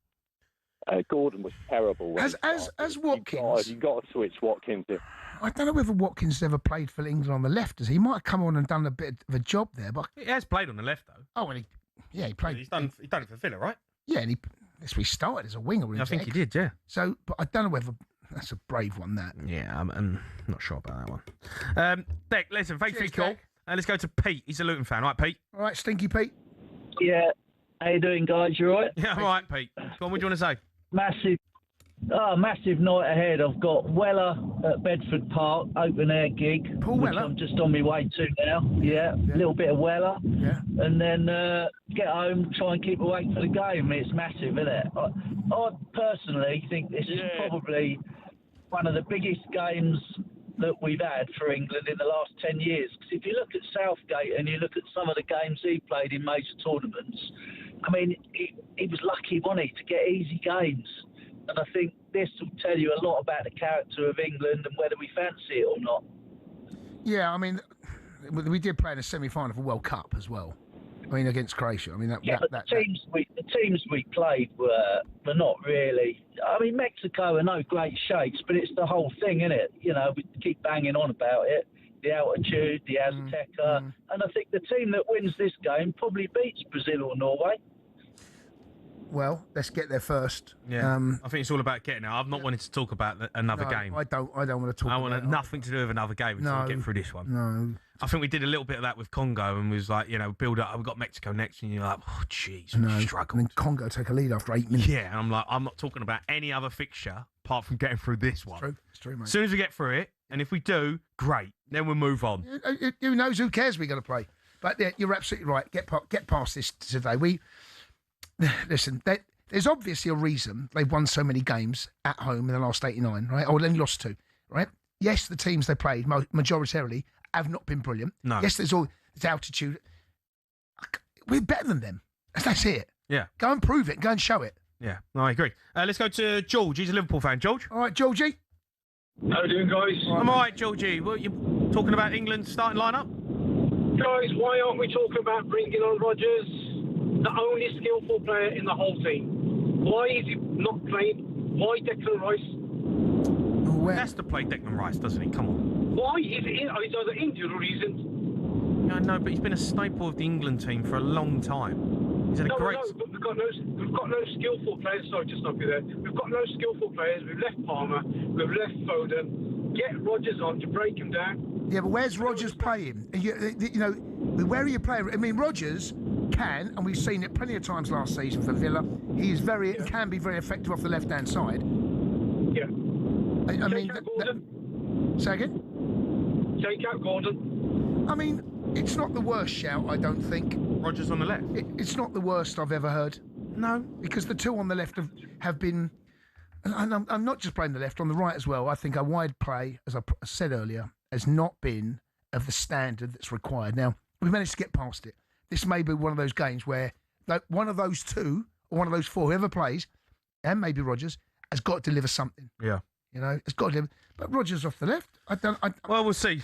I don't think he'll do it too cool. I think he likes the wing. He likes a winger, doesn't he? Yes, he does. But it's not a bad shout. No. All right, keep your calls coming in. Up next on the World Cup weekend, we're going to cross over live to New York. The Drive Boys are set for their first show stateside, and they are coming on 03 717 22 3344.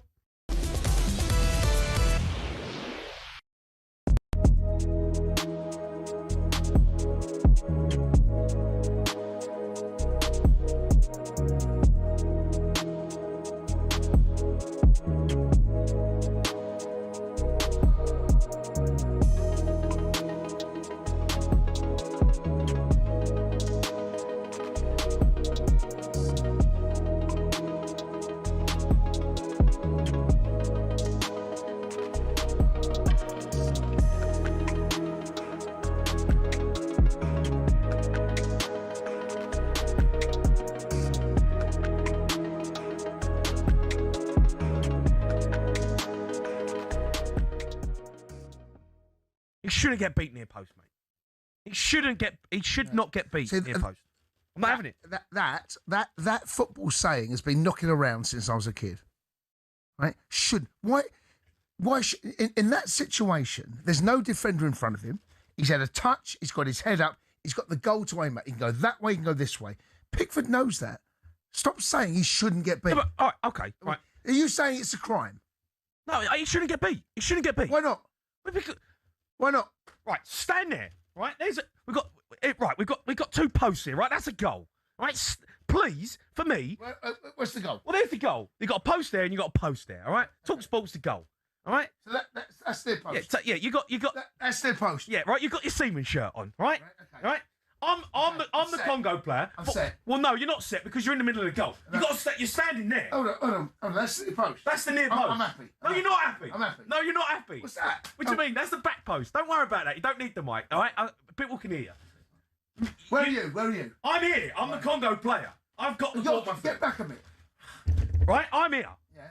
You're standing in the middle of the goal for one. You're in the wrong place. I'm happy. No, you're not happy. I'm happy. You're not happy. I'm happy. Okay, well, I'll score near post. Okay, but you can score there as well. No, but that's not where you stand. You stand there. I stand here. No, you don't stand outside the post, do you? You stand next to the near post. Okay. I shouldn't score there. Okay. I should not score there. Where's he going to score? If he scores there, in the top corner. No, forget top corner. Where's some top corner? If he scores there, there's more space. It's a better strike. Yeah. It goes across the keeper. Yeah, okay. It's a good goal. So what's wrong with that? But that's not where Pickford's standing. Well, he is. He's not. That's exactly where he stood. He's not stood there. No, I'm not having it, mate. What do you mean you're not having it? I'm not having it. You don't get beaten in the near post. It's a football saying which needs to be outlawed, right? In a 1v1 situation. Near post. Stop saying it. What a goalkeeper can get beat near post. He can't. He can. He can't. In that situation, he can.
You are listening to the World Cup Weekender on talkSPORT. Before we cross over live to New York, let's get you up to speed with all the sport on this Sunday afternoon. We'll start with Wimbledon, and watching for us is Lisa O'Sullivan.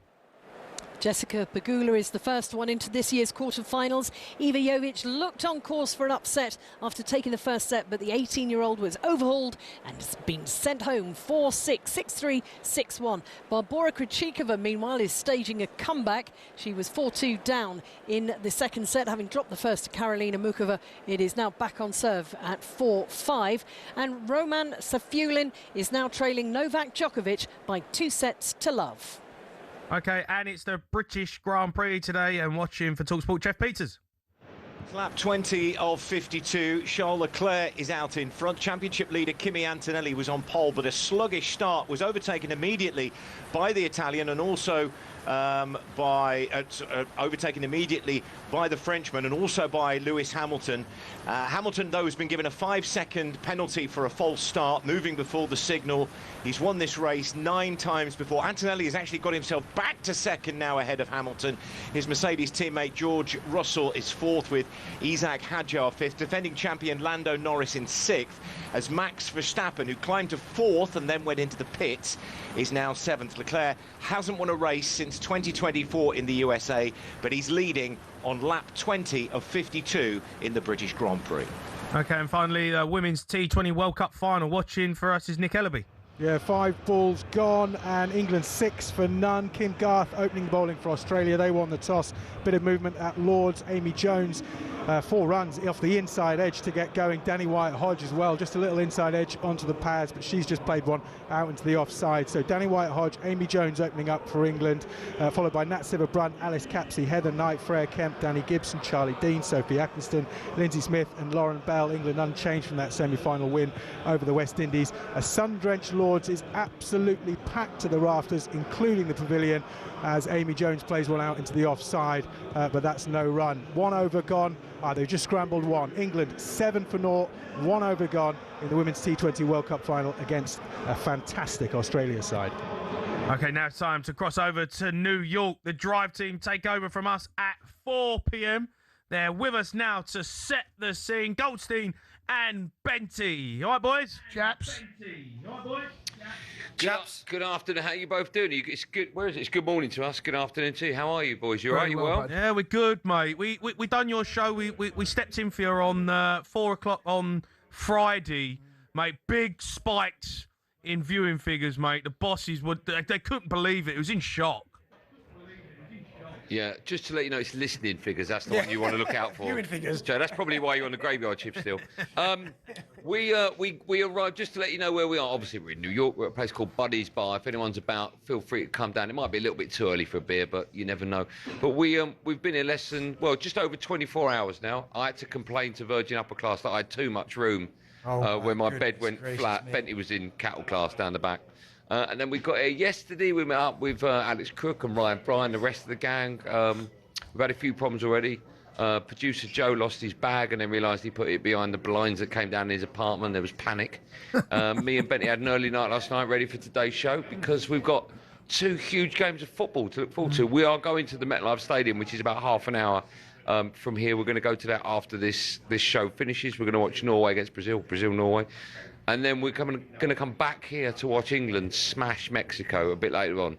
Boys, have you got World Cup fever over there? Has it hit? Is it what you expected or a bit underwhelmed or what? Do you know what? When we came through the airport, I said to Andy, I said, it doesn't feel like there's a World Cup going on. And even last night when we were walking about the city, you didn't really feel it. But this morning, even though what time is it now? It's 10:30. I've seen that many Brazil shirts and Mexican shirts that it is getting lively today. So I don't know if it's gripped yet. And obviously, of course, with the Knicks winning the basketball NBA championships, obviously that's kind of taken over. But now, I said today, walking about, the amount of Brazil shirts you're seeing and Mexico shirts, I mean, it certainly is World Cup fever today. Benny, I've got to ask you, obviously building up to the game tonight, you have played at the highest level for England.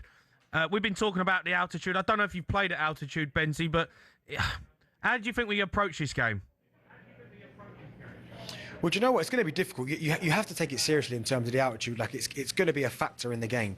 But I'm looking at the 2 sets of players, and England have got better players. Now, I understand that, of course, that with the altitude, it may level out the kind of the game in some respects. But still, if England get on the ball and pass the ball and move the ball, I still expect England to win, because the only reason why we're doubting England in this fixture is because of where it is. Like, if this was played at a European venue, there'd be no questions that would say, England win this easy. But the fact that it's in Mexico with the Mexican fans and the altitude, that's why it's got people kind of second guessing. But I still think if England's best players, the likes of Kane, Bellingham, these guys show up, I still think England have too much for them. Jamie, you have played at altitude, because I think Billericay Town is quite high up in Essex. Hi, mate. It's high. He's horrible. Yeah, it's high, mate. Yeah. don't be knocking it, Goldstein. Some of us have played at highest level and you haven't. So. By the way, boys, I've had enough of this altitude rubbish. How many more Premier League games? You played more than me. Hold on. I've had enough of this altitude, and now I get humidity, I get the heat, but let's be brutally honest about this. We're better than them, and I think this chat, and I was a bit disappointed in Tuchel, actually. I know you and I, Bentley, spoke about this the other day when we done drive. You know, I didn't like his approach. I just get on with it now. I've had enough. Get on with it. Turn up. If we turn up, we win. Do you know what it is, Jace, as well? I almost feel like, because we're speaking about it so much, it's almost like people are trying to find an excuse for if England don't get it done. Yeah. But I'm in agreement with you. I said, yes, the altitude will play a part. But on paper, you look at the two teams, the only reason why we're questioning the fixture is because of where it is. If it was played in a normal climate, in the normal conditions, England would win that 9 times out of 10. I've got no doubt whatsoever. But England have got to start fast. Also, Jay, all jokes aside, I quite like the fact he's come out and said that we haven't had time to prepare. They've been here about 2 months, and you do need about 14 days to acclimatise. I like the fact that he's saying things like, we never really thought about putting Declan Rice at right back until someone nudged me on the substitute and went, isn't I? I like all that, because that's the complete opposite of what we get from an England manager. And so I like the fact our expectation levels are quite low. From speaking to whoever I spoke to last week when I was doing talkSPORT, everyone told me don't underestimate the problems with altitude and the fact that the ball will go a lot quicker. The game's going to be quite stodgy. And I just think England fans, we expect so much. And I think tonight's game, I think it's going to be slow. I think it's going to be really tight. And I think that round about the last 30 minutes is when we should expect stuff to happen. I think using your substitutes and all of them that's key. is going to be so key in this game. Yeah. Boys, how long are you out there for? What you got planned? Because I know you two love to get about. Hold on. Benny's got a bit of class about him. Benty, have you got your Jay-Z tickets, yes or no? Honestly, Jay, we were talking about that. Was it Thursday? We were talking about it. I'm still trying. At the minute, Jace, I've got 2. And I've already made it evidently clear I'm going. Right. So who's going if they with want you? to fight over the other one, that's up to them. Right, who's going with you, Benny? Who are you taking? I'm throwing it in a room, and they can all fight for it. Because as long as I've got my one, I'll be able to get more, but I'm going to throw it into a room. I'm looking at Goldstein's face now. Goldstein, have a word with him. No. I'd like to go to Jay-Z, but at the same time, I'm very excited about the fact that I'm going to see Jimmy Fallon live. So that's where we're at. As to what our plans are this week, the England game tonight doesn't really affect our plans because we're here for a minimum of a week. And then Wednesday, whatever happens tonight, obviously England will win, but whatever happens, Wednesday we do our show and then we fly off to Miami to either see England play Brazil or to see Norway play Brazil. And then we're staying in Miami till Sunday or Monday. And then we'll decide either if England's still in the competition, we come back to New York and finish the week here, or if England are out, then we fly back Monday. Benty knows some, happens, Benty knows you. I know Benty knows some good establishments in Miami. I know he does. Do you know what? I'd like to sit here and lie and say I do, but if you can remember, but I was more LA. So I was more obviously the LA man every single week. Miami that's more Gabby's scene now. Jay, let me tell you, and I'm not joking. I swear to you, this is true. I got texts from Gabby this morning telling me what clubs I should visit while I'm in New York. I swear to you, that's true. Goldstein, you know your way around them, matey. I've heard about your stories in Vegas. Yeah, we're not in Vegas, Joe. We're in New York. It's a little bit different. It's a little bit different. You know your way round. I don't know if you've got a map in front of you, but there is a gap. There is a gap. How are you guys getting back on in London? Are you all right? You off to the Redwood to watch it? What are you doing? No, do you know what, matey? Obviously 1 o'clock kickoff, but there's the storms. I guess you've heard about all that FIFA kerfuffle.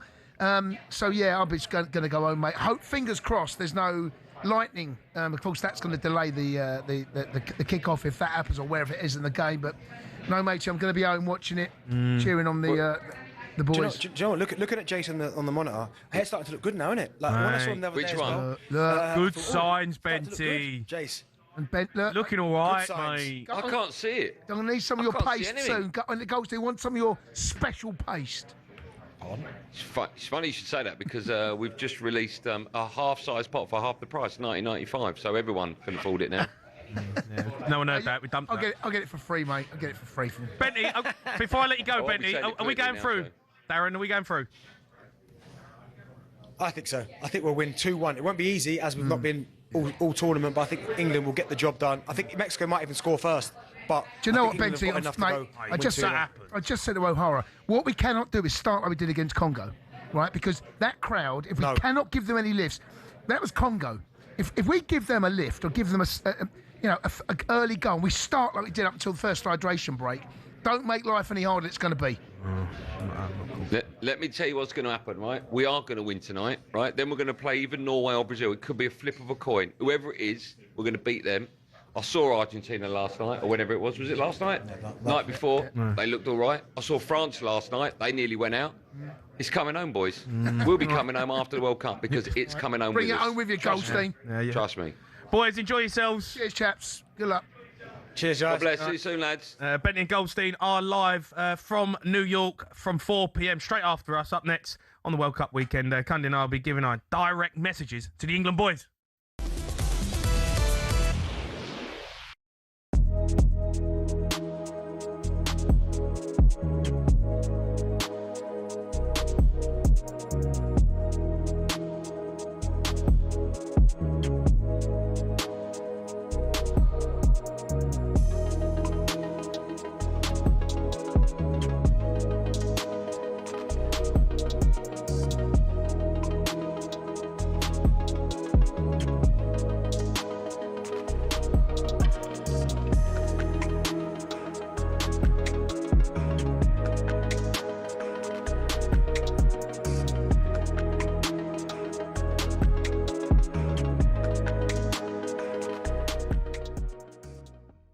Quick one on Portugal against Croatia. Portugal won 2-1 in the end. Ronaldo, of course, getting his first knockout goal with a penalty straight down the middle.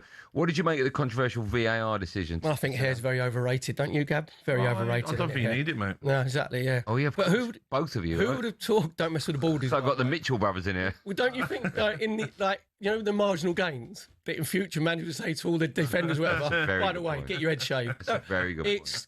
It's nonsensical. Honestly, it is so ridiculous that we're talking about a hair follicle and you're talking about Snicko, right? VAR wasn't brought in for that. And when I don't know, you've probably seen it. When you're looking at it, right? Hard to tell. The ball doesn't change flight. The spin of the ball doesn't change whatsoever. Okay, I'm going to play devil's advocate. I agree with everything you've said. I agree with you. But here's my question: was it offside? What, according to Snicko? Well, according to the laws of football, was it offside? Not really. No, because we're not 100% sure that it's actually touched.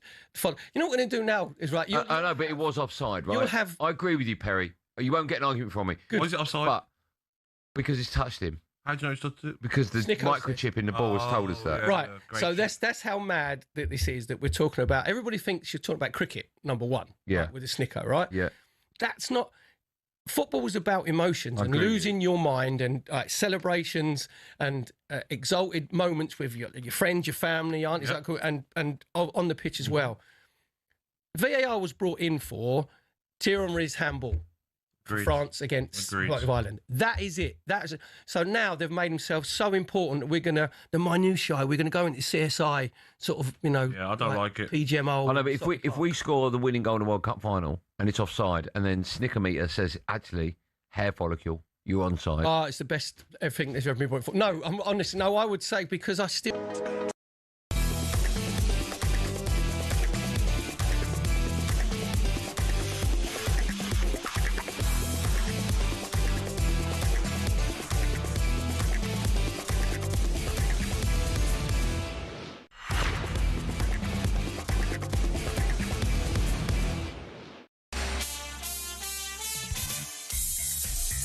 Yeah, this is the World Cup weekend on talkSPORT. Don't forget, England Showdown with Mexico will be live on talkSPORT tonight. Kick-off at 1 a.m, we hope. So to end the show today, we're going to be looking straight down the barrel and giving our boys a special message to get us up for the game. If we want some calls, we'll squeeze a couple more on if we can. 03717 22 3344. Jace, I know me and you were going to go home and watch this game. I feel like I'm going to be watching it from like the back of the couch. Yeah, behind the sofa. Yeah, it just feels like I'm as everyone's saying, we are a better team than them, but everything plays into their advantage right now, apart from the fact that we're a better side. Yeah, but I don't want to talk about altitude. I don't want to talk about humidity. Good 11 though. That the altitude 11 was good good 11, mate. It was some team. That was a good team. Mate, I like the Yeti at the back. Was it Big, Hairy and Scary? Big, Hairy and Scary. He definitely is. Yeah. But when it comes down to that first whistle, it's about those players. They ain't going to be thinking about altitude. Listen, it may well affect them. It may well. There may be moments in the game. I'm not having it. You're not having it at all? No, I've had enough of it, mate. Just get on with it. Do you think we go through? Yes, I do. We're better than them. If we don't turn up and this feels as though there's a number of teams that, Brazil in particular, England in particular, Spain look like they got their act together. France going through the paces. There's a number of teams that I think are yet to really reach a peak, and we have got to see the best of England because we can't perform like we did against Congo in that first 20 minutes. Some of the Ghana one, I don't know how they're going to approach the game. I'll be surprised if they do play a low block and sit and wait and try and catch us on the counter. I don't see that happening. They played really well, by the way, Mexico, in that first 20 minutes. They beat Ecuador. Ecuador played really well. They have a lot of shots from distance as well. They're not afraid to pull the trigger. Yeah. But they got Jimenez up top. We got Harry Kane. Yeah, there's a big difference. I mean, yeah. Let's go to Stu. He's a Man United fan. Right, Stu? Right, Stu Pot. Hi, guys. Just really baffled by Tuchel. Lots of things. I'll be very quick. The players that we haven't used yet, they should have been on the plane that night after Congo to go to Mexico to start adjusting for the altitude. But also, we've got some really talented players that aren't playing, that are fresh, that haven't played at all, like Kobe Mainu, for example. Yeah. I have no idea why. He's left foot, right foot. He's got pace. Yeah. I'm just kind of baffled. But there might be a moment for him tonight. You can't. We topped the group and we're through to the next round, right? And tonight's the night, right? So you can't knock it right now. I'm not going to knock it, but here's the thing. The bracket, as the Americans like to call it, or the knockout route, yeah? We've always known this fixture was possible. I personally would have thrown the last game, because if you look at who's in our half, France, Argentina, Brazil, yeah? If we wanted to engineer, pardon the expression, a better route to the final, we should have been in the other half of the draw, yeah? And we'd have avoided this altitude thing. We could have played Portugal. You know, are Portugal on fire? Are they playing well? Yeah, no. Well, they're better than Congo. Eminently beatable. Yeah. They're better than Congo. No one's going to do that. Right. Stuart, listen to what you're saying. You're right. No, but no one's going to do that. You're not going to. No, it's not going to do that. You play the best of your ability every single game. You want to have momentum, right? I get it. I do get it. And actually, if we win it, we will deserve it. Not just because we've won, but because we have beaten Brazil and Argentina and France. It's a World Cup, though, Stu. You got to beat the best, right? It's as simple as that. There ain't no getting away around it. You got to beat the best. But why have they waited to yesterday to travel there? No, logistically, I just don't know how that works. Yeah. There may well be some reasons for that. Anyway, I just don't know. Fingers crossed for tonight. All right. Stu, thanks a lot. Let's go to Andrew, who's Man United as well. Andrew. Anyway. Andrew? How are we, guys? Good to meet you. All right, Andy. How are you, matey? I'm good. Yourselves? Yeah, we're good, mate. We're good. Have you got a motivational speech for the boys? Oh, it's hard to be motivational, I suppose. Like the first few games, I'm just hoping that they do kick on from now, really, because the first game was good, and I thought, oh, there's the bar, do you know what I mean? But the last two games have not been like that great, really. So I'm hoping that... Not very motivational right now. No, come on. Come on, mate. I'm hoping this part of the tournament now, they just kick on. Yeah. And no, come on. I need more from you. You're in the dressing room now. These are the last words they're going to hear as they enter one of the most iconic stadiums in world football, the Azteca. Right? You are now Thomas Tuchel, Stuart. Tell them. Right. No messing about. Getting people straight away. Tackles. Second balls. Faster handling. Yeah, we're 2-0 down. We're 2-0 down. It's not great. We've got Stuart. He's a Man United fan. Stu? Right, Stu Pot. Have you got one for us, no? Have you already Oh, spoke to Stu? I mean, what's going on with the motivational speeches here, mate? Don't know. Right, Cundy. I'm going to go. Cundy, right, listen. We've spent a lot of time together, all right? We've talked negative. No, we've talked positive. You know, we've talked all sorts of stuff, all right? Now's the moment to get behind the boys. I need a Jason Cundy England motivational speech. Can you give it to us? Straight down the barrel, son. We're better than them. They know it. You know it. The fans know it. But more importantly, every single England fan at home knows it. Yeah. Turn up, deliver. I don't want to hear about humidity. Don't want to hear about the hot weather. Take a Viagra. There you go. Pop it in, boys. Get out there and stick it up them. Go for it. You're England. Free Lions. Just go and win.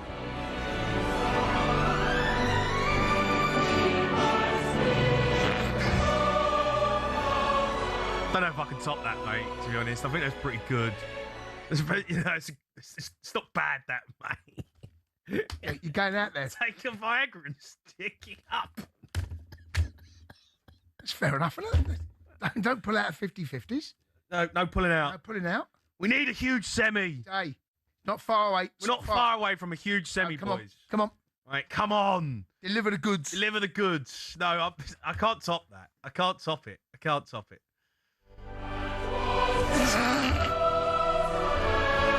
Right, come on, boys. Here we go. The Azteca. Yeah. Iconic. Last time I was here, it was the hand of God, Maradona. He knocked us out. Now's it's your time to become heroes. We are ready. There's no excuses.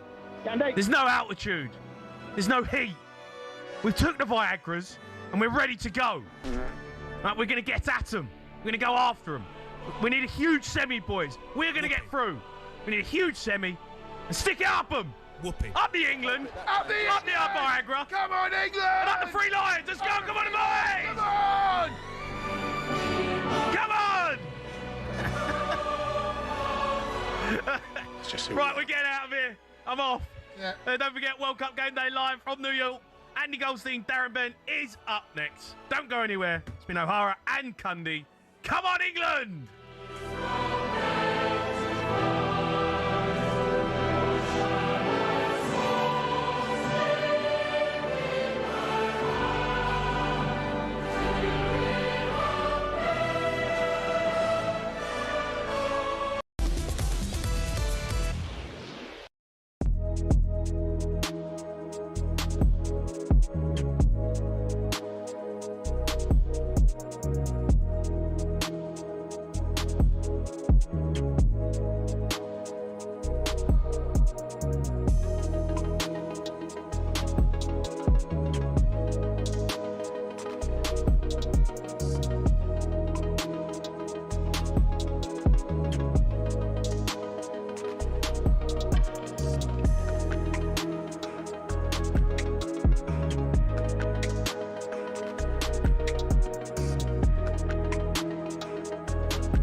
Wayne Rooney has just said that Thomas Tuchel should have brought Kyle Walker to this World Cup. That experience and the ability to play a right back rather than have to take Declan Rice out of midfield could have been useful.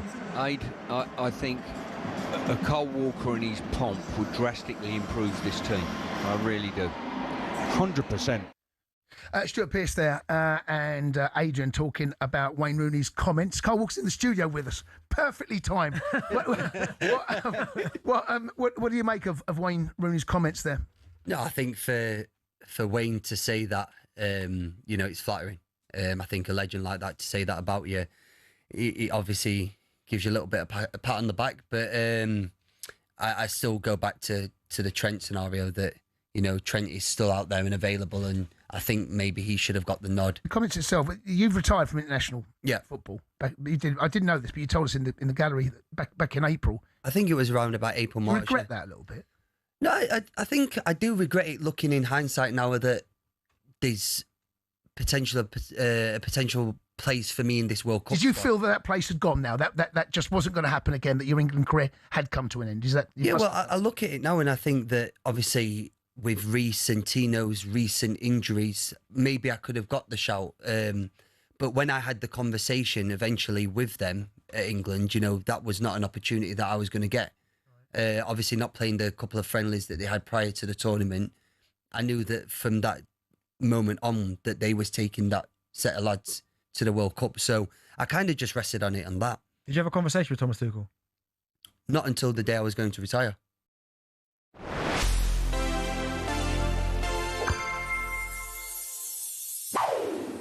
This might be the most iconic image in English sporting history. The moment Bobby Moore